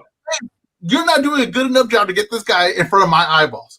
That's the problem. I'm on boxing Twitter all day. I listen to these nerds all day. Okay, I'm on watching all these cards all the time. If you guys don't catch my eyesight, what am I supposed to do? What am I supposed to do? Am I supposed to be like, oh, that's my fault? I should do more research. I'm the viewer. I'm the viewer. I'm the guy watching the content. If you don't present it to me, I'm to blame. I'm sorry. Yeah, I'm sorry. It's not like you host a weekly boxing show where you should know the ins and outs of the sport. No. Bro, I know the ins and outs of the sport. The guy doesn't have any say in the sport right now. He doesn't have any move. He's not a mover or a shaker. Okay, you want me to? This is nonsense. Okay, I'm telling you. Don't blame me. Blame them. I'm gonna post an apology. Because listen, Ezra, you can rant and rave all of that because to be honest with y'all, I didn't know much about John Robio either. And to make matters worse, y'all do know that I do receive emails from Eye of the Tiger Promotions, and when I read them, I don't notice a John Robio on my screen. I'm telling you that right now. Bro, what are you blaming me? Oh, Ezra, you need to do more. You need to do more. Everyone else, the promoter needs to do more to get him in front of these eyeballs because these eyeballs are constantly looking at screens for boxing. And I sent emails to the people at Eye of the Tiger too. So, bro, you know what I'm going to do this week? Let me tell you what I'm going to do this week. Since they can't seem to do it, I'm going to get John Robio in everybody's face this week. I will make videos for him. I'm going to do a breakdown for him. I'm going to let everybody know who John Robio is and what he's great at and why you should pay attention to him because I didn't know who the hell he was. I'm sure we'll get that breakdown once we get the Rolly breakdown. Shout out to Dan. Shout out to Dan, the boxing man, okay? Dan, the boxing man, has the beat, as they say. Derek Scooter Davis should be in the running. Derek Scooter Davis cannot be in the running for Prospect of the Year because he's still going to be fighting prospect fights next year. Well, we'll see what happens. I have a very strict criteria when it comes to Prospect of the Year. That's why I didn't nominate Moses Satama last year, and I turned out to be right because he's still fighting prospect fights this year. Now, the next category, Best Event of the Year. We got 5 nominees in here. Canelo Alvarez versus Terrence Crawford. Mm-hmm. David Benavidez versus Anthony Yard. Okay. Gervonta Davis versus Lamont Roach. Okay. David Benavidez versus David Morrell. Okay. Artur Beterbiev versus Dmitry Bivol 2. Yep. That is going to be a tough category. We're missing one. I don't think we are. Man, come on, y'all. You guys don't think Lamont Roach versus Cruz was a big event? Was a successful event? Was an event that generated buzz? Maybe not a winner, but it's definitely a nominee. It has to be. I think it fell short of these events here. Nah, it did. And the reason, and I feel like it did because of Janet Beck and Muhammad. Bro, Janet Beck cannot have that much say on whether an event's successful or not. I'm sorry. He can't have that much say on it. To me, I think that that was a really successful event. It generated a lot of buzz. There was even talk that was a better card. I think losing. I think losing Janet Beck hurt the card, and I think also losing Stephen Fulton hurt the card. Man, lose Stephen Fulton. He showed up. My bad. All right, the next category. Hold on, before we move on, Jake also agrees with you on the prospect idea and them repeating. That's so stupid. Off of that, Trill had a great idea for a category potentially for next year of stagnant fighter nominations. I do love that. Oh, I love that. That's a great idea. It's fighters who aren't moving in their career at all. I love what's his that name? because that, you know what? That would have been Moses Atama this year. No, that's not no BS. That wouldn't have been Moses Thomas. It would have been Delgado every year for like the past 5 years. Lindolfo Delgado. No. I know. Hey, if you would have had this for like years ago, I know a fighter that would have won that multiple years in a row. You know who would have won this year? Tank Davis. Oh, Yeah. that's true. Yeah. Stuck in the mud. What were you saying, JBZ? Who was going to win that? Way before y'all started Brunch Boxing, y'all would have probably had Gary Russell Jr. Oh yeah. Oh, Yep. that's not a bad one. Stuck in the mud. All right, Matt. Sorry to derail you. The next category. Ooh, The Brandon next category. Brandon Lee is a good one. Next category is upset of the year. a lot Rolando to- Romero versus Ryan Garcia. Yeah, there weren't a lot to pick, though. There weren't a lot to pick from. Armando Resendez versus Caleb Mhm. Plant. Yep. Yep. Jorge Garcia versus Charles Conwell. Yeah.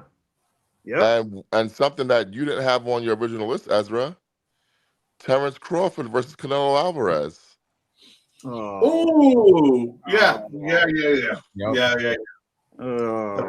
I mean, that's a open and shut book. I don't think there's much conversation on that The one. only issue with it is that a lot of people were picking it. I agree to back him up there. I think the odds didn't do Terrence Crawford the favors of showing what the risk he was taking in that fight. But a lot of people were picking that fight. A lot of people picked Terrence Crawford. That's the only The thing odds that did still have him as an underdog, though. Yeah, but not as much as you would Yeah. think, right? Maybe as much as should have been. I think, man, Plant versus Resendez and what was the other one before that? Rolly. Yeah, Ryan Rowley.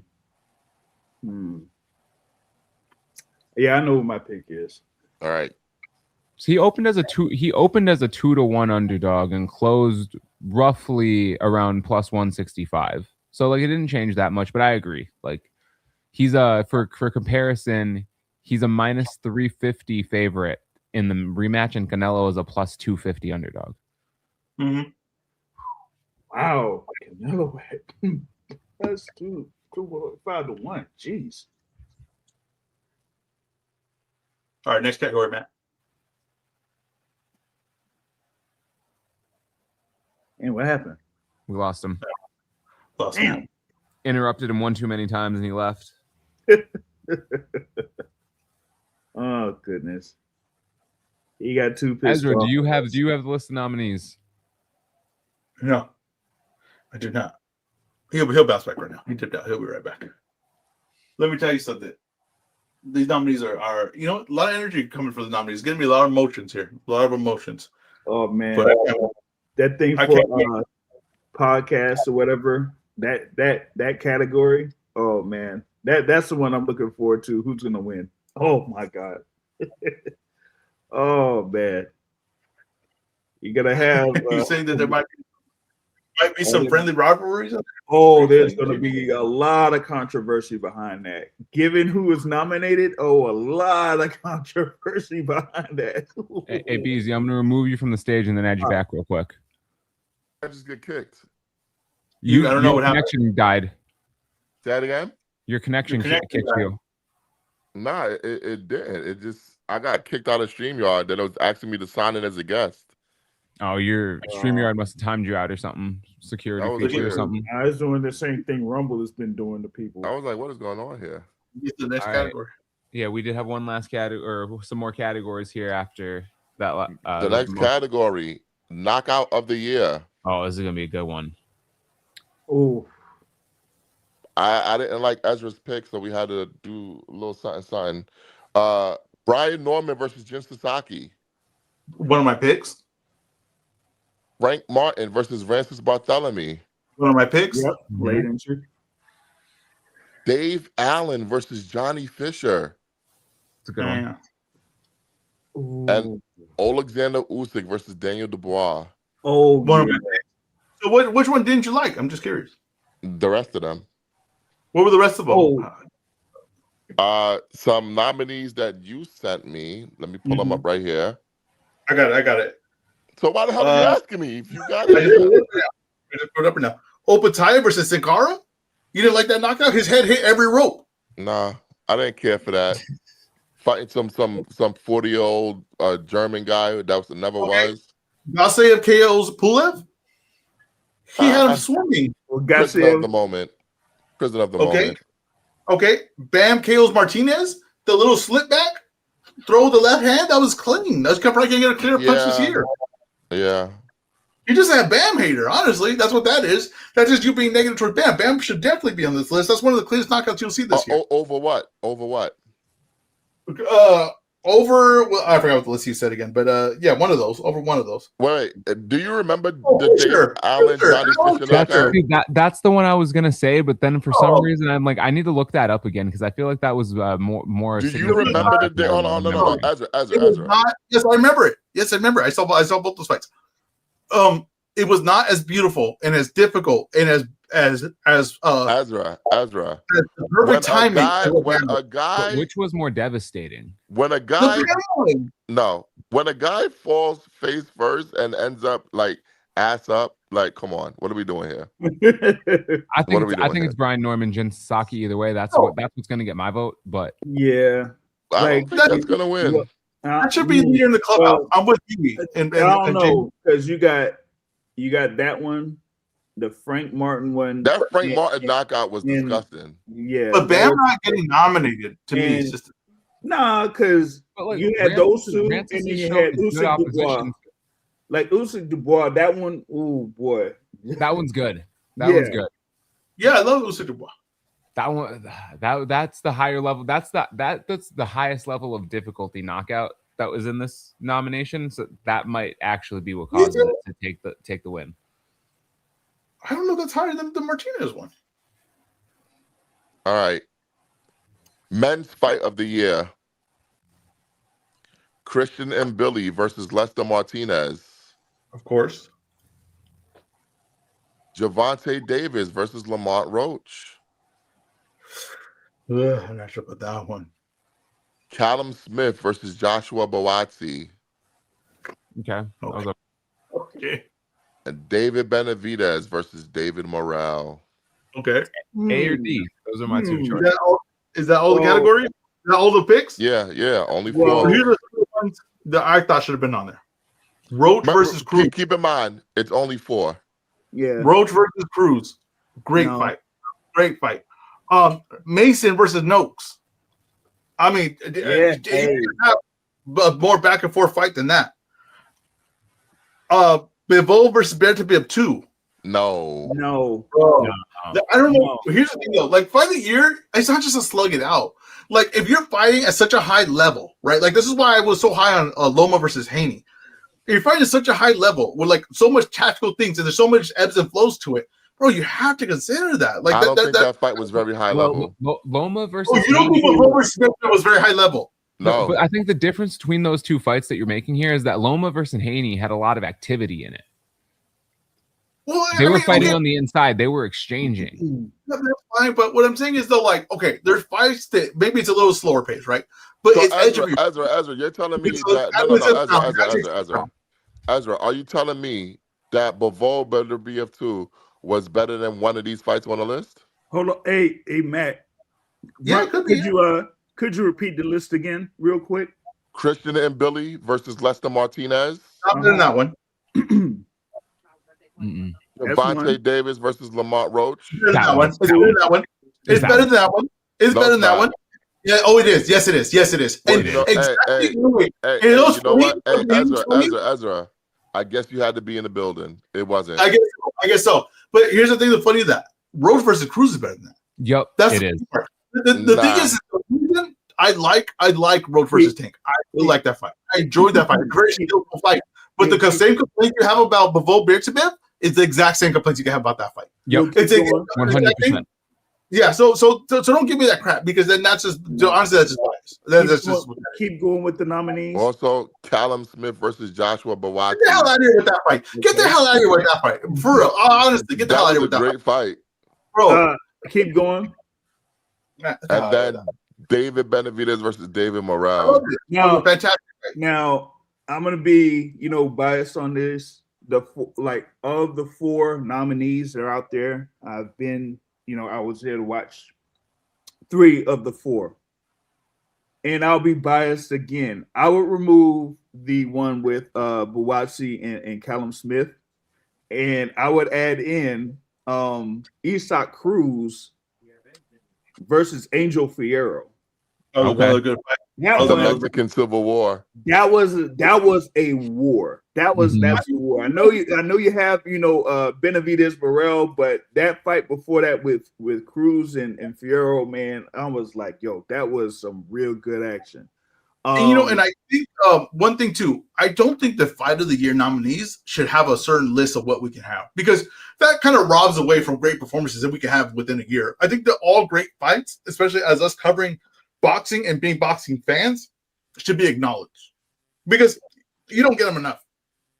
So if we get a great fight, it should get acknowledgement at the end of the year. No matter how many there were, really you should acknowledge every one of the great fights we get. I don't know, man. That might be part of the the Boxing Association Awards, but yeah, watching that live, I was like, The man. final award, Men's Fighter of the Year. The nominees are Terrence Bud Crawford. End of list. End of list. I don't know about that. David Benavidez. Okay. Fabio Wardley. Oh, Oh wow! okay. Oh well, wow! that's interesting. That's interesting. That's an interesting one. That's a good one. And the final name on the list. In 2024, he lost it all. In 2025, he got it back. Hey. In 2026, he's coming for everything. Debo Devin Haney. Hey, listen. There's some names left off the list. Inoue. Okay, left Inoue off the list. He ain't fight nobody this year. Level of competition wasn't there this year. He's just so good. The level of competition seems like it's off. Bam Rodriguez. We're not going to put Bam on the list. Who he fought? Same thing. Cafu. He fought Puma Martinez. Puma Martinez is a damn good fighter. Cafu's tough for anyone. I mean, what are we doing here? Bam should be on the list. Bam should be on the list. He had 2 notifications. Another one we have, Bivol.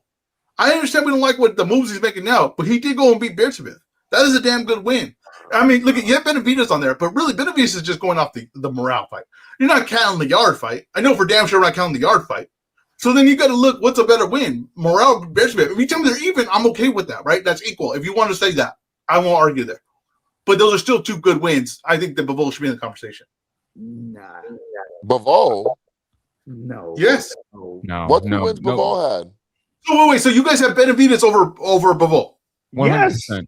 Bivol had one fight, and it was a competitive fight that some people argue with that. Wait. So you think that? Hold on. Wait. Who cares who if it's competitive? You got the W. You got the W. So you think Bivol with that one fight should be nominated? The only person with one fight that should be nominated is Terrence Bud Crawford. Wait. Benavidez fought Yard his second fight. Yeah. That's not, don't get me. Come on. What are we doing here? What are we doing? We're just doing the qualifying fights to get you over the top. I mean, there really is morale. That's what it's all based on. I don't blame him for fighting Yard. But I'm saying, no, bro. You cannot have one fight that ends in a majority decision and you get nominated for Fighter of the Year. I'm sorry. Wait. If you beat Terrence Crawford and it's a majority decision, we're not going to count that? Oh, no. Well, you barely beat him. No. Listen, Benavidez was dominant this year. I'm not doubting that. 100%. I'm not doubting that. I'm not doubting what Benavidez did. But, I mean, we're going to do that to you're looking at the quality of the win, which I think is completely valid, but it's also how you got that win. I get you, but here's, I'm being honest with you. Beersmith is better than Morale. I get you. I don't know that. Beersmith is better than Morale. I don't know that. Bro, Morale, pretty much you can make a case he lost his next fight. I don't know that. No, you can't. You can make a case. You can make a case that Bivol lost to Beterbiev. Also, the voice you're hearing is Lord of the Flies, who is joined live from Twitter. Ezra, you're being frenetic. Someone's trying to join the show right now. Go ahead, Huey. The voice you heard interject there briefly was Lord of the Flies. Lord, what do you got? That's my problem. When we're doing the show, you don't just interject. You wait to be introduced. You jerk. do you got for us, Lord? My bad. No, I mean honestly, I didn't hear the fighters category, unfortunately, because I was pulled into the space mid as you were announcing them. But I wanted to add for the fights of the year category. Anybody who hasn't watched Carlos Canizales versus Panya Pradapsri for the WBC light flyweight championship, I really suggest you watch that fight. It was a fantastic fight. I'm not necessarily saying that it should win that in that category, but I think it should be nominated. It was an incredible fight. It was the type of fight that you make a boxing movie off of, for real. Like it was you choreograph a movie off of that fight. That was very entertaining stuff. I'm gonna take notes because I might. And matter of fact, I will tweet. I will put it on my Twitter too, so it's easy to find. But it's on YouTube. It was on ESPN Knockout. That's the channel that it was broadcast on. Mm. Oh, on the point with the thing with one fight, right? And you do have Terrence Crawford, but you say that you don't have Dimitri Bivol. There's another fighter that's not on the list that had one fight, and that is the former undisputed heavyweight champion of the world, Alexander Usyk. Yeah, I mean, like I said, like he beat Dubois, but to me, He like beat someone he beat before. What's that? He beat someone he beat before. And it's a good win. It's not a great win, I don't think. Right? Like I don't think it's a great win. I think maybe it's a great performance, but not a great win. To me, if you're gonna have one fight, it got to be above and beyond for you to be nominated Fight of the Year at the end of the year. It is got to be like what Terrence Crawford did with Canelo warrants nomination. No other fighter but one fight warrants nomination. You know what's funny? The only other fighter. Listen. What's my example is? Yo, do you not hear me talking? Ezra, can you hear me? If you beat Terrence, can you hear me? I hear you. So let me I wish I did it. I wish I did it. Ezra, I promise I'm gonna let you talk. Let me finish my sentence. The only other fighter with one fight this year that I considered nominating was Rolando Romero. Get the hell out of here. Come on. Get the hell out of here. Special Raleigh privileges strikes again. If someone beats Terrence Crawford by majority decision next year and doesn't fight again, he's going to be nominated for Fight of the Year. Okay, he's going to be nominated for Fight of the Year. So don't give me that. This whole thing, I hate that debate. Unless it's a clear robbery, if a guy gets a W, the guy gets a W. Don't give me, oh, well, it was a close fight. If you're fighting top guys, you're probably going to have close fights against top guys. I have no problem. That's ridiculous to me, like a very dumb argument. I don't agree with that argument at all. We are getting some Bam defense in the chats. We got our guy Gritty saying Bam is becoming one of the most disrespected fighter in boxing. And our guy Jake Donovan from Boxing Scene saying Bam is a really bad omission. He beat the two top guys behind him at 115 and manhandled Puma. Man. Yeah, but Bam is so good. But here's the thing: Bam is so good that we start saying because these guys aren't at his level. On a curve. Yeah, you grade him on a curve, and you're saying, oh well, actually, he was supposed to beat those guys. Of course, he's one of the best guys in the world. He's supposed to be everyone, pretty much. I mean, it's ridiculous, but it is what it is. This is just to me. Boxing is a few years ago. Bam Rodriguez and Inoue had the same year. Yeah, no, they didn't. Bam fought higher ranked competition. Bro, hold on. Bam beat Cafu and Puma. That's it. Yeah, Puma's a good fighter.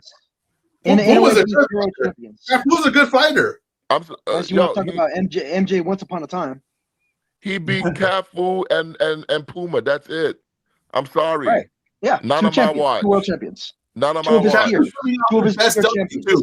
You know what's the one thing we said about Floyd? He always caught someone after their best W. He just caught Cafu after his best W.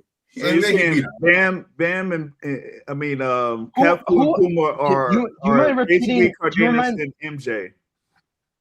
Do you mind repeating the guys that are nominated? Because I didn't hear any of them. So what the fuck are you arguing if you didn't even hear the nominees? Jesus Christ. I literally told you when you first introduced me that I didn't hear it because I was fucking conjoined into this shit. Calm down. Hey, calm down. Calm down. You're getting frenetic there, Lord. Just relax. Relax. Okay, so can you repeat them? Yeah. The 4 nominees are Terrence Crawford, David Benavidez, Fabio Wardley, and Devin Haney. He deserves to be in there over Benavidez. Who does? Who does? Hey, let me tell you something. Yeah, that's Let me- 100%. Hey, let me tell you something. And he Not deserves to on my be. I watch. mean, people ain't gonna like it, but he deserves to be there and over Devin too. Hey, you know what? The thing with Devin, I hate to say this, but I think he's in. Y'all talk about people with 1 fight. I think he's in for 1.5 fights. Oh yeah. I thought he looked great against Ramirez, but okay. You have that. Wait. You have that. Those 2 wins over Bivol being Benchbib. Come on. Yes. You have that over Bam. He's not a world level fighter anymore. Bro, what are we doing here? What are we doing?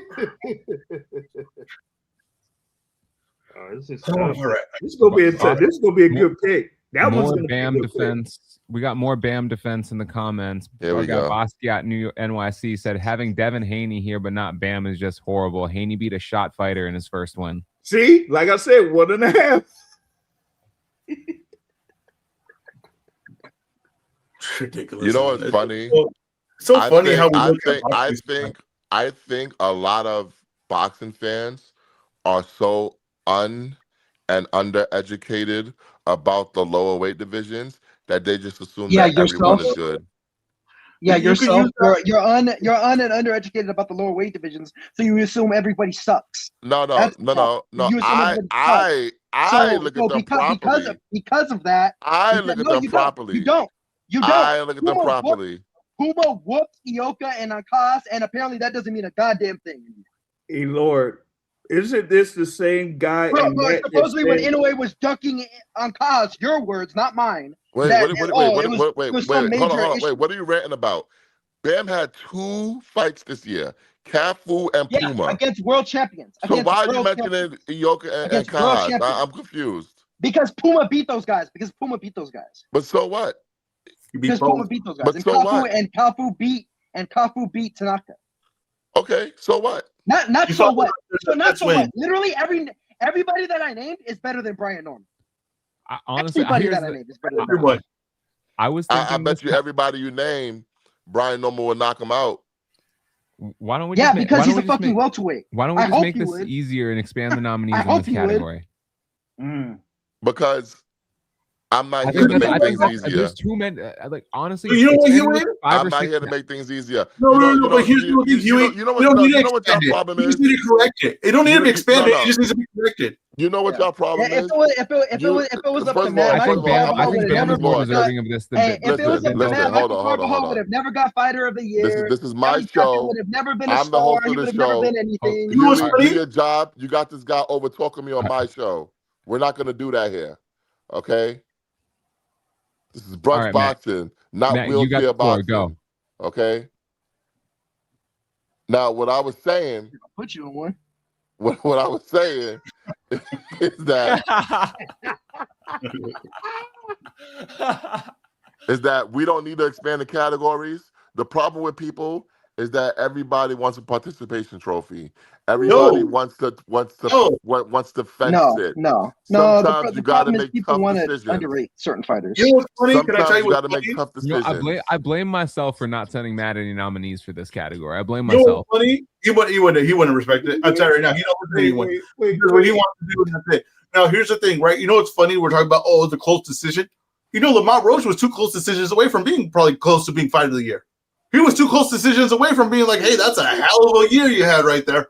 But when it's Bivol, no, that don't count. No, that doesn't count. But in the words of Sean Porter, but he ain't, he not, and he won't. Ezra, but there was a key word that you said in that sentence. He was 2 close decisions away. He really didn't even fight a pound for pound guy. I mean, if we're being honest, he didn't really fight a pound for pound guy. Well, at least a pound for pound guy. Whose pound for pound list are you looking at? Not Matt's. I ain't looking at the pound for pound top 3. We almost had a late entry for quote of the year. Shout out to Lord. Oh my God. Oh shit. And Matt, actually, speaking of late entries, so we talked about the potential for the combat sports show and the spaces with Juan's rap draft and stuff like that. Could we see a surprise entry for upset of the year? Jake Paul. Could we see a surprise? Could we see a surprise winner? I'm gonna tell you this. You might see surprise. Hold on. Because he asked me, Ezra, calm down. He'll ask you next time he cares about your opinion. I don't think. All right, which will probably never. If Jake Paul beats Anthony Joshua on Friday, Jake Paul will win upset of the year and fighter of the year. You know what? Yeah, he'll win fighter of the year. That's the thing. I back that up. If he wins, he's fighter of the year. I back that up. I agree with that too. Funny listen, enough, I don't care which one of these traditional boxing media people try to snub him because they're stupid. If this guy beats Anthony Joshua, he's the fighter of the year.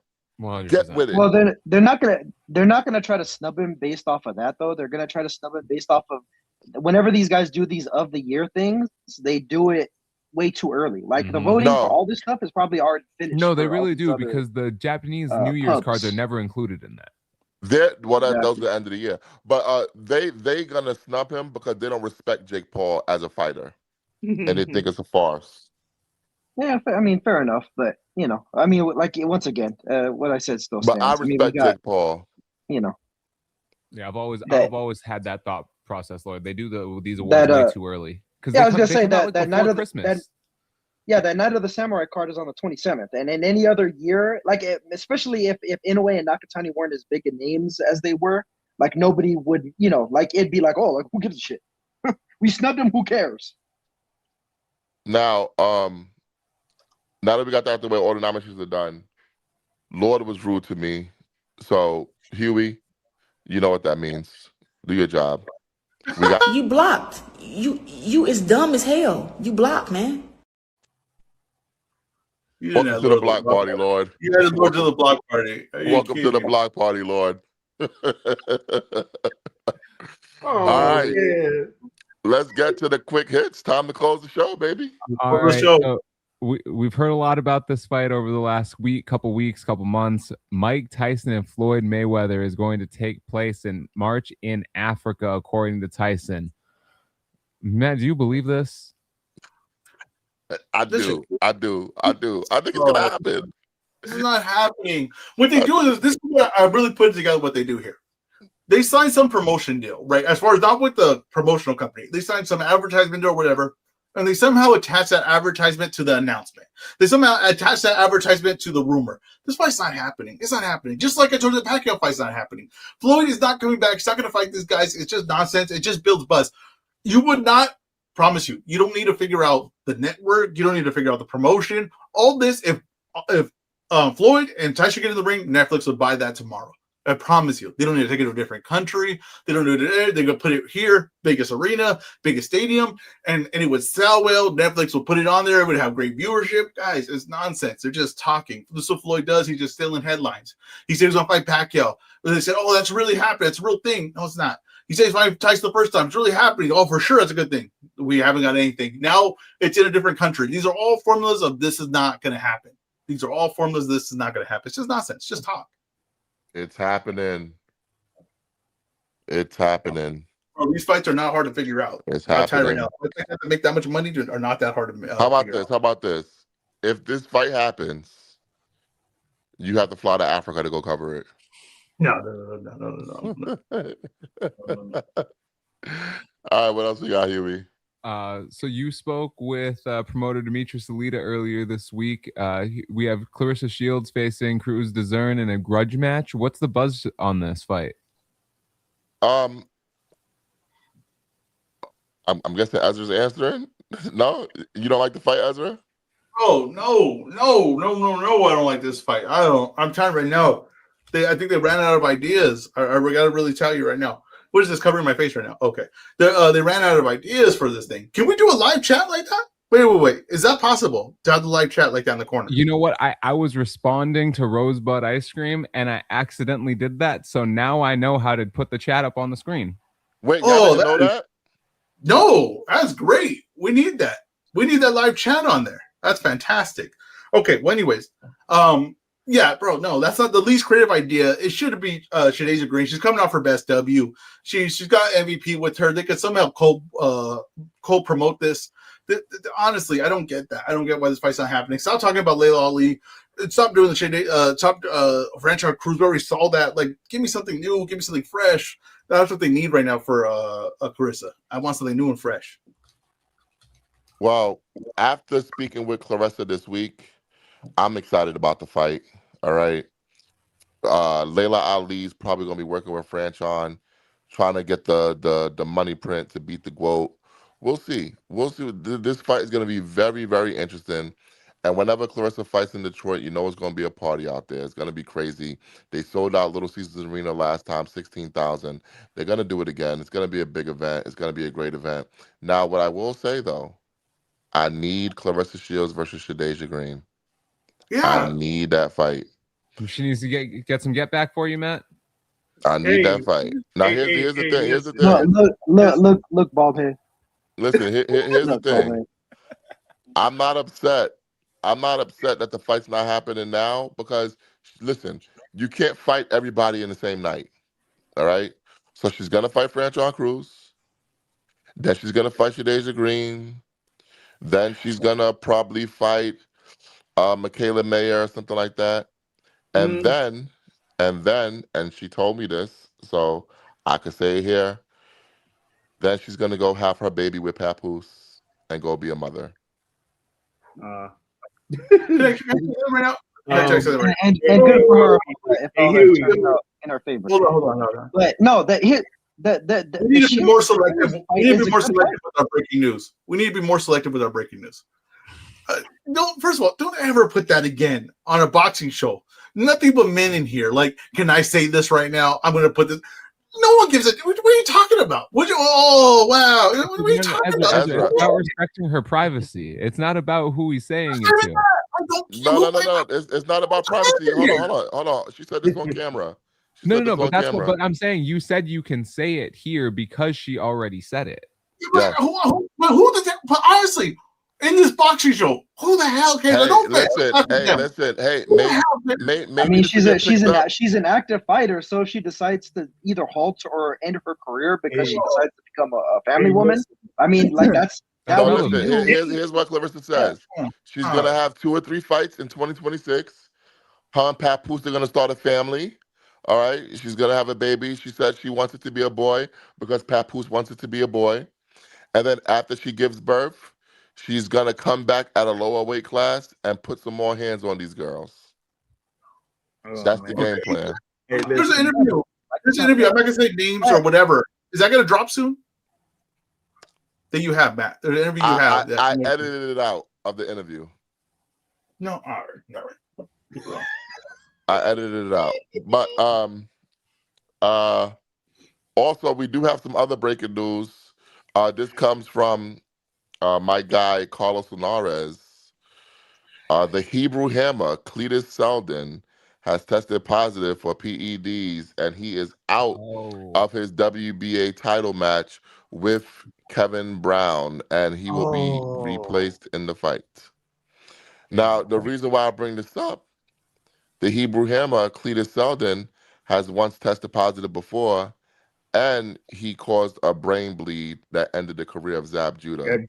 Yep. I think it's very important that we mention that. He needs to get the fuck out of boxing. Sport doesn't care about steroids, so I don't know why that's even. Okay, you don't. The sport doesn't care. And apparently they don't care about meth too, because you are on something right now.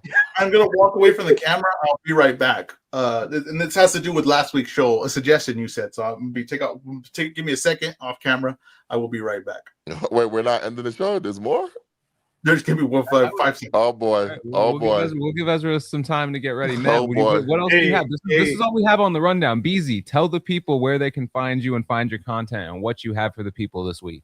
The Boxing Source on YouTube and Rumble through social media. I did have the conversation with Mr. Edward J. Hearn. That was after the press conference, and that whole little back and forth between Keyshawn Davis and Richard Hitchens that Matt was able to witness firsthand.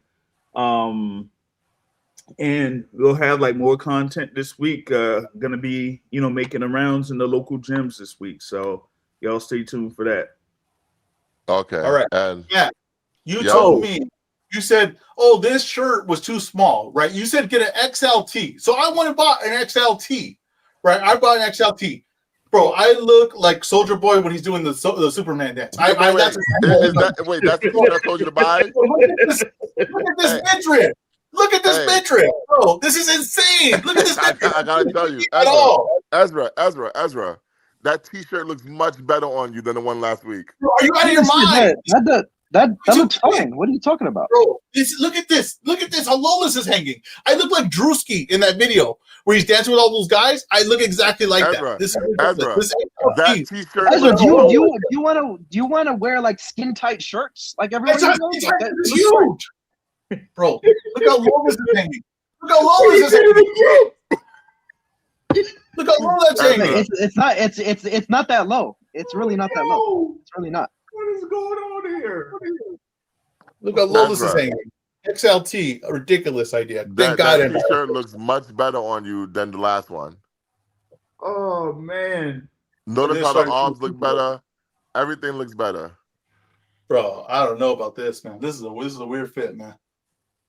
Well, anyways, man. I said, look at if you say, "Oh, try this," I did. I delivered. I did this. It looks like a tradesman. It looks like a tradesman shirt.